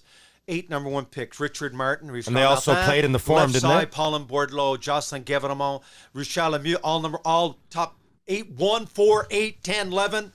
Montreal Forum. Yeah, they NHLers would play Saturday night, always Sunday afternoon. Same way Maple Leaf Gardens. Leafs would play, Marlies would play, sold out Sunday afternoon. But I remember I never knew any. My first time in the OHA. Yeah. I didn't know how good they were. And I remember being on the bench and Eddie Gilbert sitting next to me, from Hamilton he was, but he ended up playing about 3 years for the Kansas City Scouts. He went 1 pick after me in the draft. And I remember he was number 11, no helmets then. This guy gets the puck, number 11. And we got the best goalie in the OHA. Visor was the best, him and Johnny Garrett, but Visor. And I just can't believe it. He takes the puck and goes through the whole team and passes it over to Martin, and Martin taps it in. Not that Martin couldn't score. And I'm like, he was so beautiful to look at. Anyway, we go in the corner at some point in the game. I take the puck on him. I stumble. I fall down. Something. I come off. Eddie, look. He says, "Noof." He said, you just took the puck on. I said, "No." And Eddie nearly loses it on the bench. He said, "Fucking it's Gilles Perreault, man." And I remember stopping and saying, "Eddie, who's Gilles Perreault?" I didn't know. That was the first time. Yeah. Because we played him, I think, 8 times, 4 and 4. Next time, then of course I'm in Hamilton. I'm taking face-offs against him, but he was the most. And at the same time, you got Dion playing for the St. Catharines Blackhawks. Marcel Dion. Dion, the second most goals in history. And I looked at both, and Dion was in a different sense. He was explosive. 2 years against Dion, but only 1 year against Perreault. But Perreault was he's so humble. Yeah. Le but a compté par Gilles Perreault, assisté par Richard Martin. In Montreal, the place is going nuts. Perreault would skate off the ice, sit on the bench. Didn't want to. Okay, so what? Dion, though he didn't have to, wanted to be in on every goal. He stole points, and I lost respect for Dion. He was so great. Dion was great, but in a burst, in a supernova, boom, yeah, that kind of thing. Perreault was like a Bellevue. He was so like a ballerina on skates. But the one thing I remember about Dion, and that year I couldn't believe Lafleur went #1, and I'll tell you what it came down to. This is a good story. My buddy Donnie House and Marcel told me Dion came down. Lafleur's with the Quebec Ramparts. Dion, I said, no fucking way anyone's going in front of Dion. Anyway, Marcel Dion story. We're playing in Niagara Falls. the next night. Fuck it, we go down. It's only 35 miles away. Yeah. But Nick says, not Nick then, it was Bushy. Said, we'll go down, stay in Niagara Falls tonight because Niagara Falls are playing St. Catharines. We go down, and this is my Marcel Leon story, truth. 5-3, let's listen to Niagara Falls. Listen to this. St. Catharines, two men off the ice. 5-on-3, Niagara Falls. 2 men off the ice with about, we'll say, 2:20 left in the game. Very, very short amount of time. 5-3. Niagara Falls got the power play. 5-on-3. They're up 5-3. They threw on the ice. He scored the hat. Holy fuck. They lose 6-5. He Two men down. He scored the hat. Wow. Now, Jesus, that's getting, pretty dumb. Wow. Getting back to it, St. Catharines that year plays Quebec Ramparts because back then it's not like it is now. You went to a World Cup tournament, then you traveled. 4-7. Like each year, one team got the bye into the final. The year that Ramparts played, the West had to bye to the final. OHA got to play the Quebec Ramparts. 2-2, just like the NHL. The winner, now you're going to Edmonton, 2-2. Same thing, hardest, man. So St. Catharines end up winning OHA, Ramparts. Lafleur's got 130 goals in the Quebec League. We call it one-way LeMay. Definitely wasn't as good as our league. But the top teams were. They were stacked. St. Catharines got McDonough, 400 goals in the NHL. They got McMillan. They got Dion. They got Shakes, who was a first-round pick, California. They got a decent, like, Jesus, they got Dion. What more do you want? For some reason, OHA gets home ice. Okay.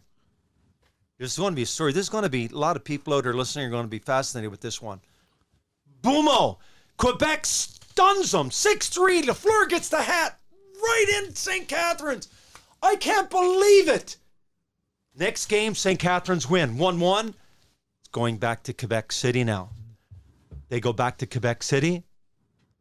Lose their first game, I think 4-1. Their second game. Bobby McMillan told me this. He's on the team. He's going, he said, Noof. He said, there was a riot, man. We had to hit the floor of the bus. We thought we were going to be killed.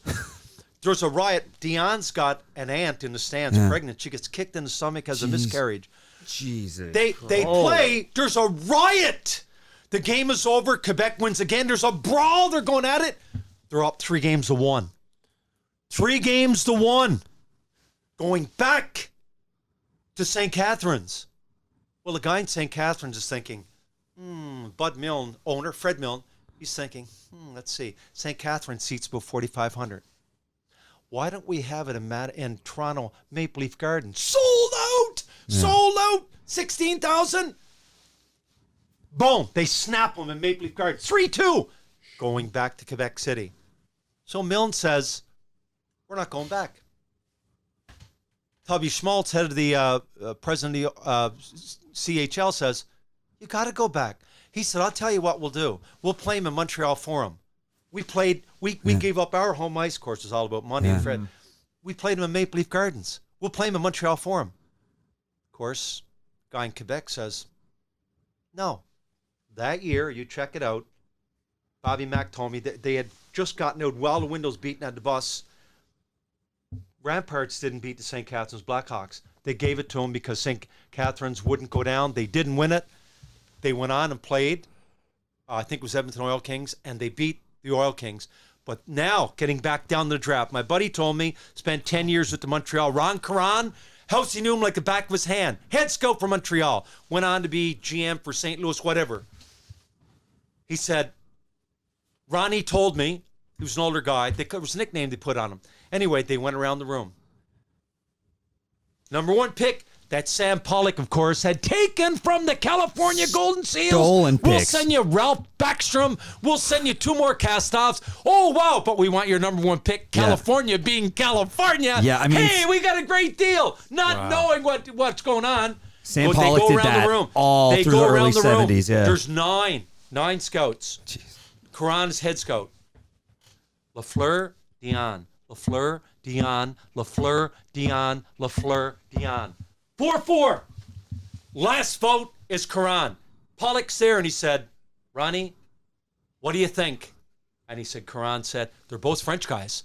They stole Dion at a Drummondville, man. Yeah. They paid him like thousands You mean under the Niagara table. It Falls was did. known. Anyway, everyone knew. Same thing with Lafleur, I'm sure. 4-4. Karan said, Lafleur, how'd it end up? Now, having said that, Lafleur gets dropped down into that team in Montreal. Yeah. Dion goes to Detroit, scores 50, gets traded to L.A. Yeah. Now, would Dion have done what Lafleur did? We'll never know that. Yeah. But Lafleur at 130 in Quebec League. Dion led the OHA with like 52. They went to the coach of Roger Bedard, who was coach of Junior Canadians, who was in the OHA. And they said, but Lafleur scored 130 in the Quebec League. And he said, if Gilles Perreault was playing in the Quebec League, he'd score 300. And he was French, right? He scored 300. He had no respect for the Quebec League. But the Ramparts were the exception. You go through the top 4 and the last 6. That's why I hate to say it, but I mean Lemieux. Not to say what he was getting 230 points. Now, man. in hindsight, but Senior says this about Lemieux. Now, meanwhile, Lemieux is probably his favorite player ever. Yeah, he is. Yeah. Right? Like, probably. But he wouldn't have scored 230 points in the OHA. I mean, Dion wins the OHA scoring with 120. Check out what Lemieux had in junior. It's you're not going to, whatever it is, you're not going to believe it. Oh, Mike. he had definitely 200 it's points. Insanity. 237, I think. Yeah. I bet he had 140 goals. Most in the OHA, 52. Now, not to say, again, because Lemieux is, I can make No, it argument, he's probably but I'm my saying favorite at to that watch time- ever. He had 133 goals There you go. in his last year, There you go. 282 points. There you go. Close. It was They close. could never- Nearly three I'm Laval, just saying yeah. at that time, Those are Adam the House. Quebec League No, wasn't close. The OHA. It was a joke. You check out my draft year. 16. There's only 16 teams in the NHL. 14 from the OHA. 1 from the Quebec League. Jacques Richard went number 2, who was Lafleur's centerman. Check He it out, was really good. 1972 Dude, I know NHL draft. it. 14 and 1 from the West. Phil Russell from the Edmonton Oil Kings. 14 from But the anyway, OHA. we do have to, because Senior, I think we're going to have Great to do. stories, man. Like Aaron Ashton, we had to get back soon. Yeah. We're going Yeah. to have you, because No, there's still a he's gotta ton check we it could out. talk about. Can we get him involved in Jerry, some just- modern talk? Mike, just read them Yeah. out. Okay. Read them out. I got the 72 My amateur draft year, 72. 72 amateur draft. Yes. Billy Harris, Jacques Richard, Marlboroughs. uh, Quebec. Don Lever, who you mentioned, Niagara Falls. Steve Shutt, Marlies. Jim Schoenfeld, Niagara Falls. Michel Larocque, Ottawa 67s. yeah, Bill Barber. Kitchener Rangers. Jesus, this is better than hockey. Yeah, to me. I'm telling you. Yeah. Dave Gardner, Toronto Marlboroughs. Wayne Merrick, Ottawa 67s. Al Blanchard, Kitchener Rangers. George Ferguson, Oshawa Generals. Toronto Marlboros. Yeah, he got traded to the Toronto Marlboroughs. Jerry Byers, Byers, left winger for Barber, Kitchener Rangers. Phil Russell, Edmonton Oil Kings. John Van Boxmeer, He was the only one. He was tier 2. Guelph, I think Guelph Biltmores, they call him or something. CMCs, He was the real anomaly. We couldn't figure out why he wasn't playing in the OHA. Bob McMillan, St. Catherine's Blackhawks. Mike Bloom. St. Catherine's Blackhawks. That's the first round. There you go. Holy There you go. shit. Wow, I didn't realize it was that fucking. to prove- I was looking the other Great day work, Senior. in my draft year, 36 Stanley Cups. 36. Okay, but let's not start counting them though. No, you no, I'm often, just saying. I know. You start It going was a through every good team. year is what I'm well, saying. there's and he goes and you're 5 hours into a story. You end up Terry, in Ireland. we're going in to play the Ottawa 67s. Who's on the ice? 15 Stanley Cups. I know. I Bunny believe you. LaRocque, Wayne Merrick, No, but a 4, lot of- Denny Potvin, 4, Bill Clement, 2 with the Philadelphia Flyers. Okay, And we got to But beat them. I know, but we this got is to beat exactly them. what I don't want to talk about because you Okay. start counting cups on these You're right. teams, and you got to No, but I'm understand proud that of it. I'm proud of it. most people know like Guy Lafleur and Marcel Dion. Oh, for sure. And people even my age, but a lot of people listen to this are like junior age kids, and when you just say like even when you just go Dion, they don't know. They No, think you're you're talking right. about like Dion Dion Phaneuf. Yeah. I'm Yeah. thinking, Right. I'm thinking Not when you people talk my about age, a you're stat right. line. Yeah. Come so, on now. And there's some that are really famous, but like Yeah. just that's why I'm saying when you start counting cups on a team from 1969, You're right. A lot of people, for lack of a 72 better word, actually. don't give a fuck. 72. I've got. You mentioned that you said Dion was second all time in scoring. Is that in I don't the think anymore. Yeah, 750. I think he is. Just in check that, goals Mike. scored? Okay, Yeah, I I think don't think- 730. Well, Yager's got more than that. Well, just check it. I think he's still second. 1 second. Yager at 680, I think. Yager is okay. This is points. Hang on, just 1 second. Go goals. I know. I'm trying, boys. Come Yeah, on. I think I'm pretty sure. Maybe it's, Yager didn't. Gretzky, I just thought the Gretzky, longevity of it, Dion, but he I think, missed. and then I think Esposito.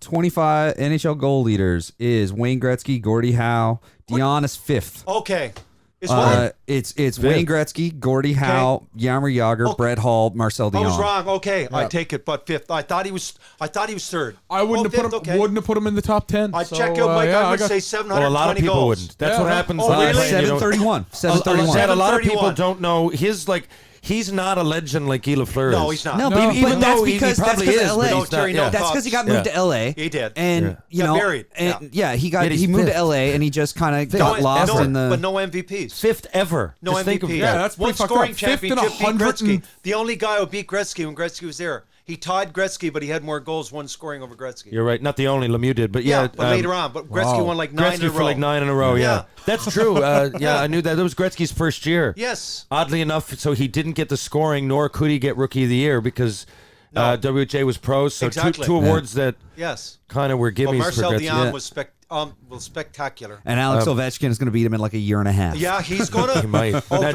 Ovechkin, what's he got? 640. He's got You wanna- 658 that's a right good now. fucking- he segue. could score. Yeah. he Senior. could score 800 for sure. Now, people have given me shit. I've said this. Alex Ovechkin changed his game for 5 or 6 years, and I'd go on Twitter and I'd say to people, and there was something there. Yeah. Crosby won every international fucking, whether it was a bounce or not. Crosby, and it wasn't always him against Crosby. My point was that Crosby's a great leader, Yes. and I didn't think Alex Ovechkin was. Now, in the last 2 years, 3 years, my view has totally changed. Now I know because he sometimes gets so fired up. I'll call and he'll answer the phone. He'll say, "Did you see Ovechkin?" No, but just like the other night, see him he's fucking become- shit, kick he's the shit out of become that guy. unselfish. He used to be very Yes, selfish. he's a Yeah. great leader now. Yeah, he's a great leader now. He got rid of the tinted visor and really kind of. No, but the thing is, he won a cup, and he knows how. It was always think Crosby hanging was a over. positive Crosby had won influence. 3, Yeah. Malkin had won 3, and I think it was always there. And I think he realized how hard it was. Yeah. Oh, yeah. And he enjoyed it so much. Getting past that I Pittsburgh want to was a big experience thing, this too. again, and they could do it again this year. Getting past Pittsburgh, I think, was a big thing for him. It too. was for sure. The second I Mentally. saw the handshake line and Ovechkin talking to those two guys, I was like, well, there's no stopping him now. No. There's Yeah. no fucking stopping him now. Well, he lived under, and Crosby was, I got to say, now, Crosby, of course, with age, whatever, but Crosby was better all those years to me. Oh, yeah. He was a better all-round player. Dad, to feel- me, he's still. I until he gets knocked off Yeah, I with agree. significant point. I still consider him the best player. Yeah, in I really all do. round. All yeah. round. A leader, you got to factor that in. And you know, he's what do you have this year again? Though he had again. He Like, did. we're looking at the playoffs, but Yes. you know, sometimes you don't win the cup. Sometimes you get bounced in the first round. If Yeah. Gretzky did No, that, but I love he still Crosby. had 90 Yeah. odd points, didn't he's he? such a. But the other thing too is like we were talking about this a couple weeks back, and Ovechkin in 14 NHL seasons has scored 58 times. How many? 8 times he scored yeah, 50 he's goals. got, he's got Yeah. over 50% Oh, of the yeah. seasons. Well, having yeah. said that, That's having fucking said that, nuts. but You know but what that's it- not the record. You know what the I record know. is? Mike Bossy, Bossy. 10 in a row. Yeah. Bossy Yeah.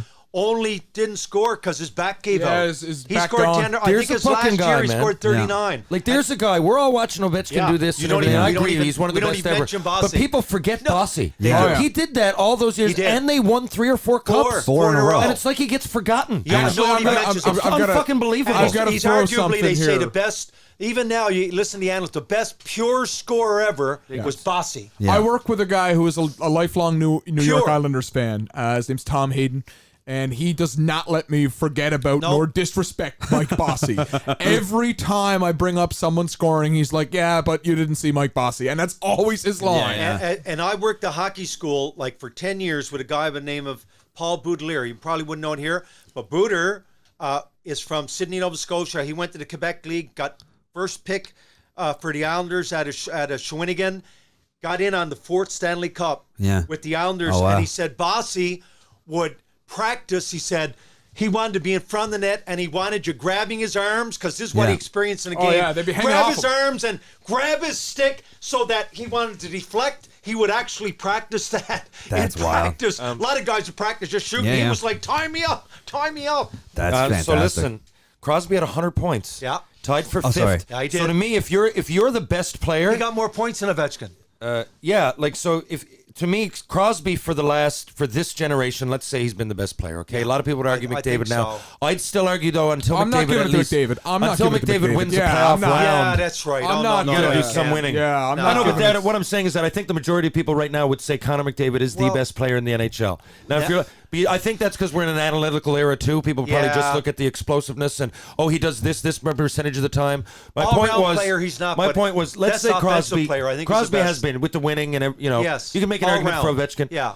All round. So for me, until you really get Gretzky at the end of it, his last year, I think he had barely a point a game. So, he was like 28th in scoring. Now I don't consider you the best anymore. But if Crosby's still he is 5th in scoring, Yeah.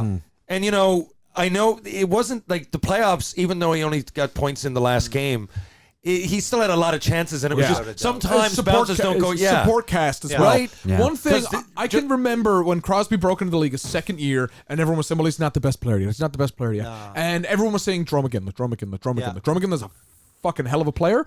But I remember it was like November, and Crosby gets a 6-point night, and he follows it up with a 5-point night, and the TSN broadcast crew was like, "Yeah, you still gonna say Jerome again?" I think it was. I think it might have been Pierre McGuire. But there's and I a hate saying difference. that, but it's like, Jerome are you still gonna say McGinley- Jerome McGinley? But Jerome McGinley was the older. MVP that year. Yeah. But he was There's a also about difference. 5 years older. Right? Well, yes. Oh, he's much older than that. Yeah, much He's got older. 10 Kucherov years. might get Well, he the was Well, MVP. he's Terry's age, Yeah. and Crosby's born in '87, so it's Yes. 10 years 10 older. years older. Yeah. But there's, I consider the best player different than the MVP.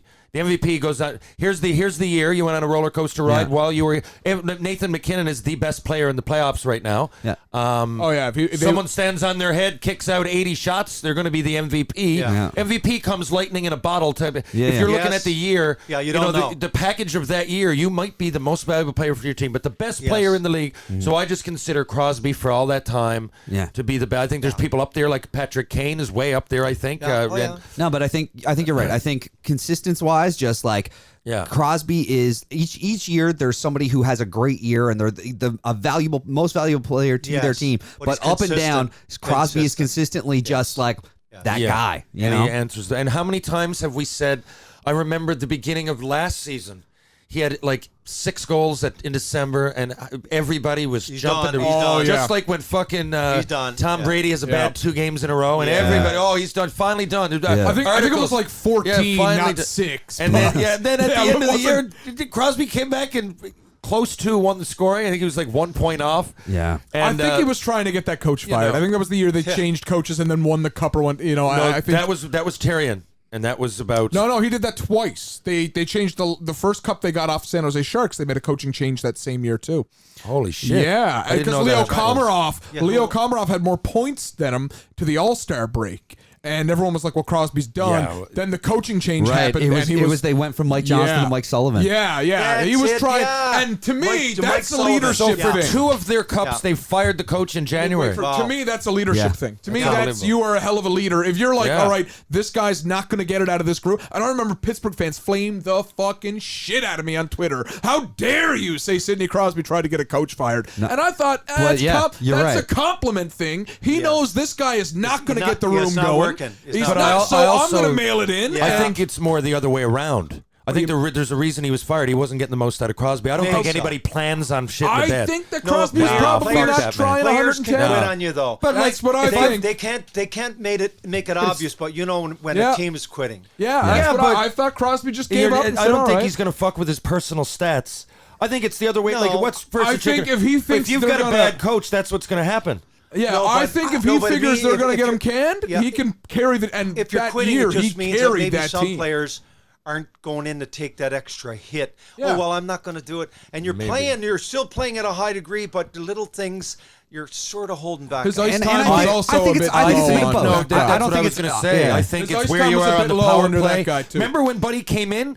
Because remember, Crosby wasn't killing penalties. He wasn't doing and Buddy came in and played him. Who was the guy to come in? Sullivan, was it? Yeah, Came he in. did. Mike Sullivan, Totally, yeah. There was something to do with that. Bilesman replaced Terrian. No, Sullivan I'm not saying it doesn't happen on both ways, but replaced I just No, but can't see. Sullivan said, There's one guy in between Bilesman and Sullivan, though. Yeah. What's that? There's one guy in between Sullivan and Johnston. Bilesman. Johnston. There Yeah, you And go. by the way, I'm not taking anything away. I should say, in all this time, these had Malkin, Letang, Fleury for a lot of it until the last couple of years.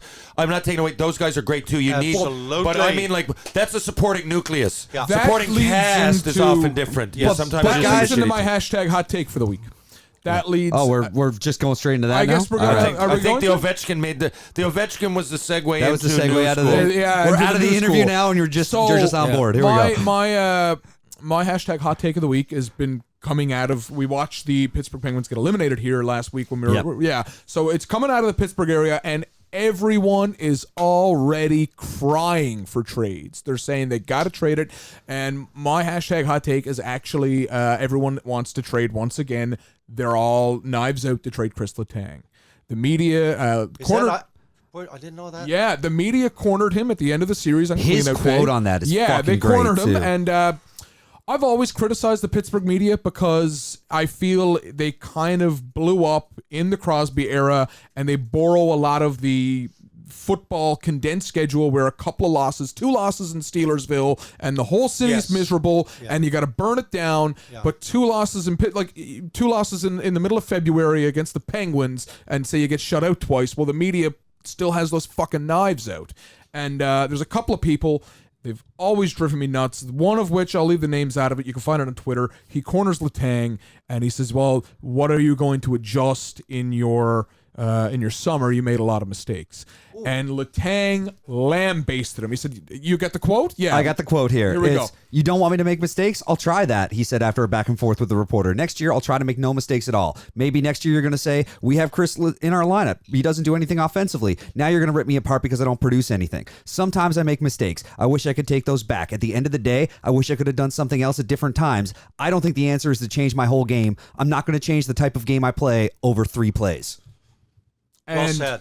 And I agree. on Twitter, immediately it was, "Well, they got to trade him now." Oh boy. Yeah. But I think the reason is because people because of the contracts and everything in Pittsburgh, and because you're never really rebuilding if you got Sidney Crosby and Malkin on your team. That's your nucleus. To me, But it's you he's the gotta fall hang. guy. Just look at Yeah, of the yes, guys yeah, that, yeah. like Fleury was the fall guy. Yeah. Yeah. Like I don't think I love so. Letang. I totally agree with what he's saying. Well, they might get rid of Malkin, but I just think it's not I don't likely. think they'll ever get rid of Malkin. Okay, I don't think they're going to get rid of Crosby. I don't think they should But get rid of it's anybody. possible. I know. literally I don't agree think, with you. yeah, Should. that's- But it's highly, really unlikely they're going to get rid of Crosby, right? That's Well, astronomically it's not gonna highly happen. unlikely. Wayne Gretzky got traded and twice. so is Just Malkin. say that. So Just of this- those 3, the only subpar touchable one, or possibly touchable, would be Letang. So I think he often gets that, well, they're going to trade Letang and blow it up, because no one's ever going to say in their right mind they're going to trade Crosby and blow it up. Okay, is so true. my thing on this is why, and I'll never understand it as long as I fucking live. If you get put out in the playoffs after winning 2 cups, and you get put out in the second round last year, the first round this year, I get it. They went 10 years or 9 years between cups the last fucking time, and they put 2 back to back. Why do you need to trade your nucleus? You don't. To me, yeah, exactly. But that fan base has always been, well, we gotta do something. But every fan base is. I don't think so. Every fan If- base is okay, like if that. you guys come, Twitter's if- always if- going to have if one you side and the guys other, and they're come both back going to be and beat us extreme. in 7, I'm not going to be crying trade so-and-so. I guarantee you they'll be crying trade Nylander. Put it this way, They'll if be there was crying no that. Twitter, They've been crying that since he got signed. Well, Twitter, yeah. the extremists stand out, right? And people. Well, yeah, but if there was none, like if this was in the middle of the '80s, I don't think people would be calling. Like if you turn down the news, I don't think it would be even a topic to blow up the Pittsburgh Penguins. Yeah, that's Yeah. pretty You know, good. I think the sources of media are the outstretched. They're on the the perimeter. empty can rattles the most. Yeah, Yeah. and you know what? Yeah. In this day and age where everybody got a podcast, Yeah. wink, wink, everybody got something to say. But yeah, everybody got something to say, and it ends up being a topic. But Yeah. you know, you're quite right. in the- I just thought that was like when I saw the quote and thought, oh yeah, fuck, he's showing some teeth. Yeah. And then I saw the outcry. I was like, well, we've got to trade him. And I was like, well, fuck, how do you replace Jake Gardner when On he top leaves? of that, man, he Chris works so hard. Letang. That guy works so hard out there, Letang, and he Oh, takes a he's shit great. kicking. Well, Yeah. I will say this about the New York Fucking- Islanders. No, he's a good guy. They showed no respect to a stroke victim and a cancer survivor. They were in Chris Letang, who had a stroke and came back. They were in his kitchen, face washing every shift. And Ole Mata, the same guy. Hey. He beat cancer, and my Jesus, Yeah. were they ever all over him. I got a hot take, and right. it's Senior's hot take, but he doesn't chip in on Twitter because he doesn't have it. I But envy you Senior- so much, Senior. You told me before it started that Calgary were in trouble. Nathan McKinnon had a mission. Yeah. Definitely. Was going to be on a mission, and This is really his breakout superstar year. Now I didn't hear anybody call Columbus, okay? And a lot of people My say roommate they didn't called Columbus but in Senior 5. called Colorado. Now, why did you do it, and what do you think now? I guess you agree with yourself. I thought, you could see at the end of the year, Colorado are probably the best team in the NHL, and McKinnon and Landeskog to me seems like that's the guy that he should have been. What was he, 3rd overall or whatever? He's coming in. Then they pick up that kid out of college, and he's playing like a Norris Trophy winner. I know he is. Yeah. And you got that Rantanen, and all of a sudden, all you need is the goaltending, which they're getting, and nothing to lose. It's like, hey, we're supposed to go 4 straight. Easiest way to play. No expectation. And you made a good point. A lot of the teams left, again, guys, are the bigger teams. What happens? It's the playoffs. It is. I think the Jets had a size advantage on the Blues. Totally. Yeah, they did, but the Blues aren't but small. also no, they are definitely not small. Nashville are big, too. Like, someone's got to go out when you go head-to-head. Dallas is up 3-2 there, and that's a shock to me. But Yeah, did well, you But see also what I find really interesting is right now all the teams that have been eliminated are the higher seed. Yes, they are. Every Again, series That's is what an makes it upset. so in this interesting day now. and age of people pay too much fucking attention to analytics, and it just doesn't work I saw out your like that. I saw your tweet on that this Yeah, week. they just, I'll say it. I know we talk about it. I'm not saying there's not a place for it. I mean, you got to know science is science. If this guy can't turn left, if every single time he goes down, he gets, then that's where. But like fucking Zoolander. there is something to be said for emotion and passion, and it often gets overlooked. And the playoffs are built on it. And we're Canadians, and Henderson scored. You know what I mean? Like, Henderson scored. Look at that team. They're mucking around. They were whacking it around. The Russians were the analytical. They were the science of it at the time. They had different breakouts. They were stick-handled. They were dipsy doodling. They were dangle. What Juggling did we have tennis on balls. them? And now it's come back, and everybody tries to get it. Like, it wasn't that much of a surprise to me about Tampa. I never would have picked them. But now, in hindsight, how did they do it? Look at Tortorella's, the way he kicked off the playoffs. They ran them, and they couldn't. Look at his speech. They couldn't react to, because during the year, you know as well as I know, you go through and you sort of play out. There's a 6 game in a row. Now, when you're playing for all of it, I'm finishing every check, and you're getting a 2-hander here, and some guys can't raise their game, and some guys can't. Here's the thing that I find really crazy about this is what I find really interesting about the Tampa Bay Columbus thing is that Columbus, for one, have been playing for their lives since February, Meaningful games, Tampa hasn't had a meaningful game since then. Since But December. something else that's really interesting about that is I read this week, and if the stats wrong or whatever came off, I think it came off Twitter, and I haven't properly sourced it. But from what I've heard, the last team to win a Stanley Cup without a single cup winner on their roster, because Tampa Bay doesn't have anybody on their roster that's won a Stanley Cup. The last team to do it was the '89 Flames. Okay, Bob Johnson. And But you understand the whole idea, further you go back, the odds go up because there's less teams. Totally. But what I'm saying, before 1970, there probably was nobody ever on a team that didn't win a Stanley Cup. 16 teams then. But what's really interesting to me is that the turning on that extra, going from non-meaningful hockey to turning it on and getting into playoff mode. Tampa has nobody on the team who has successfly done it and led them to the Cup. This is what I was going to say earlier. One thing I'm going to say, can I jump in here? Yeah. While we're still on the John Tortorella thing, there's one thing I noticed from the get-go. Okay, I thought game 1, wow, this is a bit of a surprise. Yeah. Game 2, I sat down and watched, and I have never seen a offense drive to be able to feed, and I mean feed pass after pass after pass through the low slot. Every feed that came from Columbus, he was from me to 2 feet away from you, Terry, and they were burying him. That's the way John Tortorella won this series. Well, by he doing did. it. He outcoached. He outcoached the shit out of him. Yeah, That's what I'm going to say. Cooper didn't drop a plan to counter So look, when I was getting earlier, the analytics, most of the time, the team that wins the President's Cup, the regular season that comes in President's first, Trophy, President's Trophy doesn't win the No, Stanley I agree, Cup. yeah. That is true. So if analytics were all they were, then the odds would say that they would win the Stanley Cup.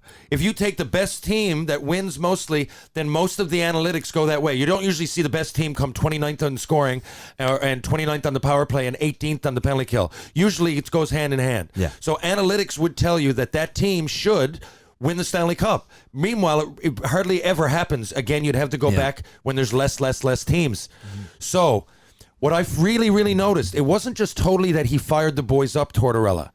It was because that, there's two things going on. I'm not saying the team's got to buy into it. The team's got and Dad, it was the way he fired them up. I've had coaches come in, and even though they're firing you up, it's half analytical when they're doing it. They'll come in and go like, "Look, we got this percentage here. We 82% of the time we have a better fucking second period. So now let's go out and act like it." Or like they bring analytics in. Yes. We outshot them 7 of the last 8 games, so it's got to happen. But Tortorella said none of that. He said, "Your fucking lives are on the line here. Yeah. Now you're going out there. Oh, you're gone. This is who you're going to play he's for. good at it. This is your But job." he's good at it. Yes. Tortorella can he really didn't bring fire it any up. stats into it. He didn't bring any Yeah. of that shit. I'd He enjoy just said, playing for him, "We're no all question. men here. You He's go all out and work emotion. hard." Yeah, I and like that's that. what it is. And I wish more people would get that. Well, some Yeah. do, but Tortorella could get hired tomorrow, and Twitter again would go fucking mad. A lot of people don't think he's a good coach. No, you're right. And this is Yeah. when I think, I don't know what goes on other than that. He's had some run-ins with guys. Yeah. Not like Michelle Therrien, I hear. A lot of people would say, like I said, he was my bad experience. And a lot of people would maybe say he's negative. I hear Tortorella is really hard. If he doesn't like you, you're fucked. Yeah. But for the most part, he's a pretty caring coach. Yeah. And you can see the passion in him. And that's Well, why. I think if you do your job and do it hard, he respects you. Frankly, I could never imagine John Tortorella holding a grudge. Could you? But no, and I'm like 100% on that, and it's smart. It's a smart way to do it because again, like you can't go in and bring stats and analytics to try to get somebody fired up against this year's Tampa Bay Lightning. There was no example they could have given of like. Tell me how stats and analytics are going to work in. You're coming around the net and the guy's 6'3", 240. Elbows you right in the head, and takes the 2, and like that Svechnikov the other night. I mean, when Ovechkin looked at him, you read his lips, he's saying, "Are you kidding me?" Yeah. And the kid drops his gloves and bang, only gone for the series. Yeah. Now, okay, where's your analytics now? Well, there ain't no analytics. There ain't no analytics to that, man. Well, that's the thing. You is were also a moron. You did something, and when you go into that corner, guess what? Like Kucherov, the little dipsy Dan, like in my day, you see that? Every time you go in the corner, I'm going to run you right through the glass. Now, I expect it from me.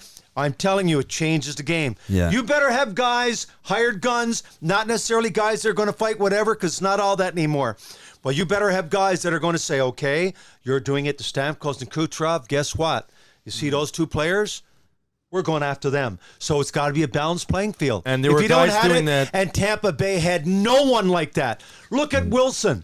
Yeah. Every hit he makes, he cuts a guy in 2. Yeah. To But he me, scored Wilson is 25 goals. he's a first rounder, and a lot of people at first didn't understand it. But he ups his I'm game, like, and he's this that is what big, you yeah. got to do if you're going to beat us. I'm not To me- necessarily going to chop my head, but I'm going to hit you. And when I hit you, chances are I could hurt you. That's it. Now, And if you're just- not willing to play that game, let the men come in. That's the way it is. And I'm not necessarily seeing to your point, saying that you can't make it if you're. It's not small because Fleury was small, but he's come at you. What's Gallagher come at you? No, Gilmore was that's small. different. Guys like Goudreau, I find Yes. that are a little bit their skill sets there. It's not that they're not trying, but the playoffs change You for didn't guys like see 'em. that You didn't because see 'em. now it's Yes. like when we alluded to Ben or to Stars games. Boys, I watched that full game yesterday. People are scared of Jamie Benn. Him and Radulov and Sagan are out there. They'll hurt you. Sagan's the small guy. Yes. And he's and he's not small. And these other 2 guys are coming at you, and they're thinking hit first. Ben, Yes. did you see that second goal where Ellis jumped out of the way? He went to hit him, and he gets the puck on the backhand. Did you see it? Well, if not, do yourself Stanley a favor, Cup watch playoffs, it. It's man. the playoffs. It's Ellis playoffs. jumps with it. He pushes him about 15 feet. And then the next play down the ice, he gets it, and no one even comes over to touch him. And people forget how big and fucking nuts. He And is. Jamie Benn will Jamie stick Benn's you, a big man. and he'll fight you. Yep. Yeah. Right? Jamie Benn But is one of the hockey best fighters. I hockey by consider its him a nature fighter. Is a violent sport. I mean, if you get hit with a puck going 105 or 100 miles an hour, it's going to hurt. Oh, yes. What are you going to say? Let's play with spawn. It's the way it is. They cleaned it up with the fighting. Although I don't want it to ever be taken out.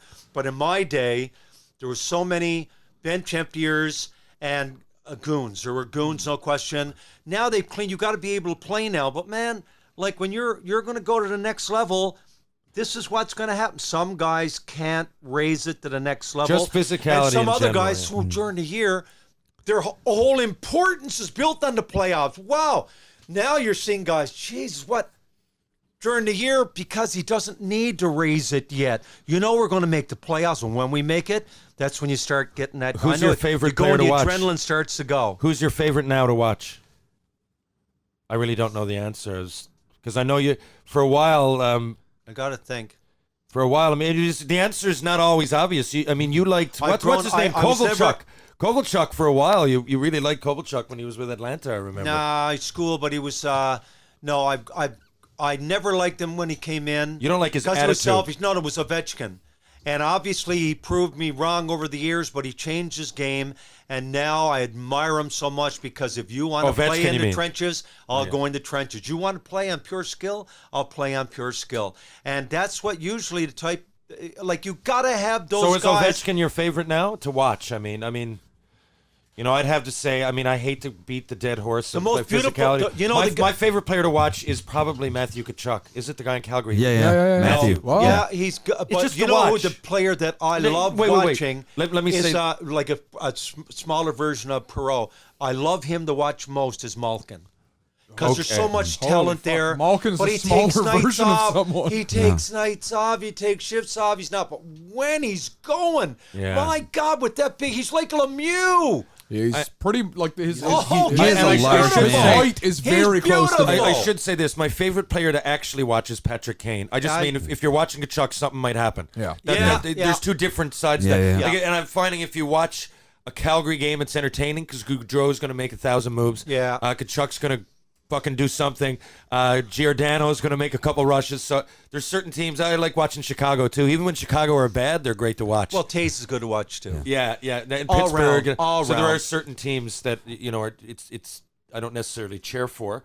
If the channels, the game comes up, I'm not turning it off. Yeah. What else you got, boys, on the docket for this week? I think we got it. What we should do is I think we should technically wrap this up and then go back and record the front half of the episode, just a couple minutes to get our housekeeping done and let our sponsors be happy and all that kind of stuff. And then we're gonna have to have a volume 2 soon. This is definitely. So let's take a quick break. Let's take a quick some break. Good stories in there. Oh, it's fantastic. There's not many going to be. There's a couple I left out too, but anyway. We'll get you good back. fucking thing. Oh, you nearly did. Oh yeah. But, with Mike Walton. there are I went out with Mike Walton, but it's there too are quite a lot vulgar. of secrets too. I vulgar. told you, Ren, I'll never say anything about that. Meanwhile, we're on a podcast. But of course, while we do have to do that, we do have to wrap up the show. So thank you so much to Terry Ryan Sr. for coming on. And we're going to go back and record the front couple minutes for you. And then, of course, we'll be back next week to talk at you about hockey. But until then, we are 3MI Podcast, kind of everywhere you can find stuff. 3mipodcast.com is up now with our shop. So check that out. And thanks so much for listening. We'll be back next week. And I forgot to start getting the song. I forgot that I meant to fade it in sooner. Here we go. See you later. Out. Why do you hang around with the worst crowd, the worst crowd?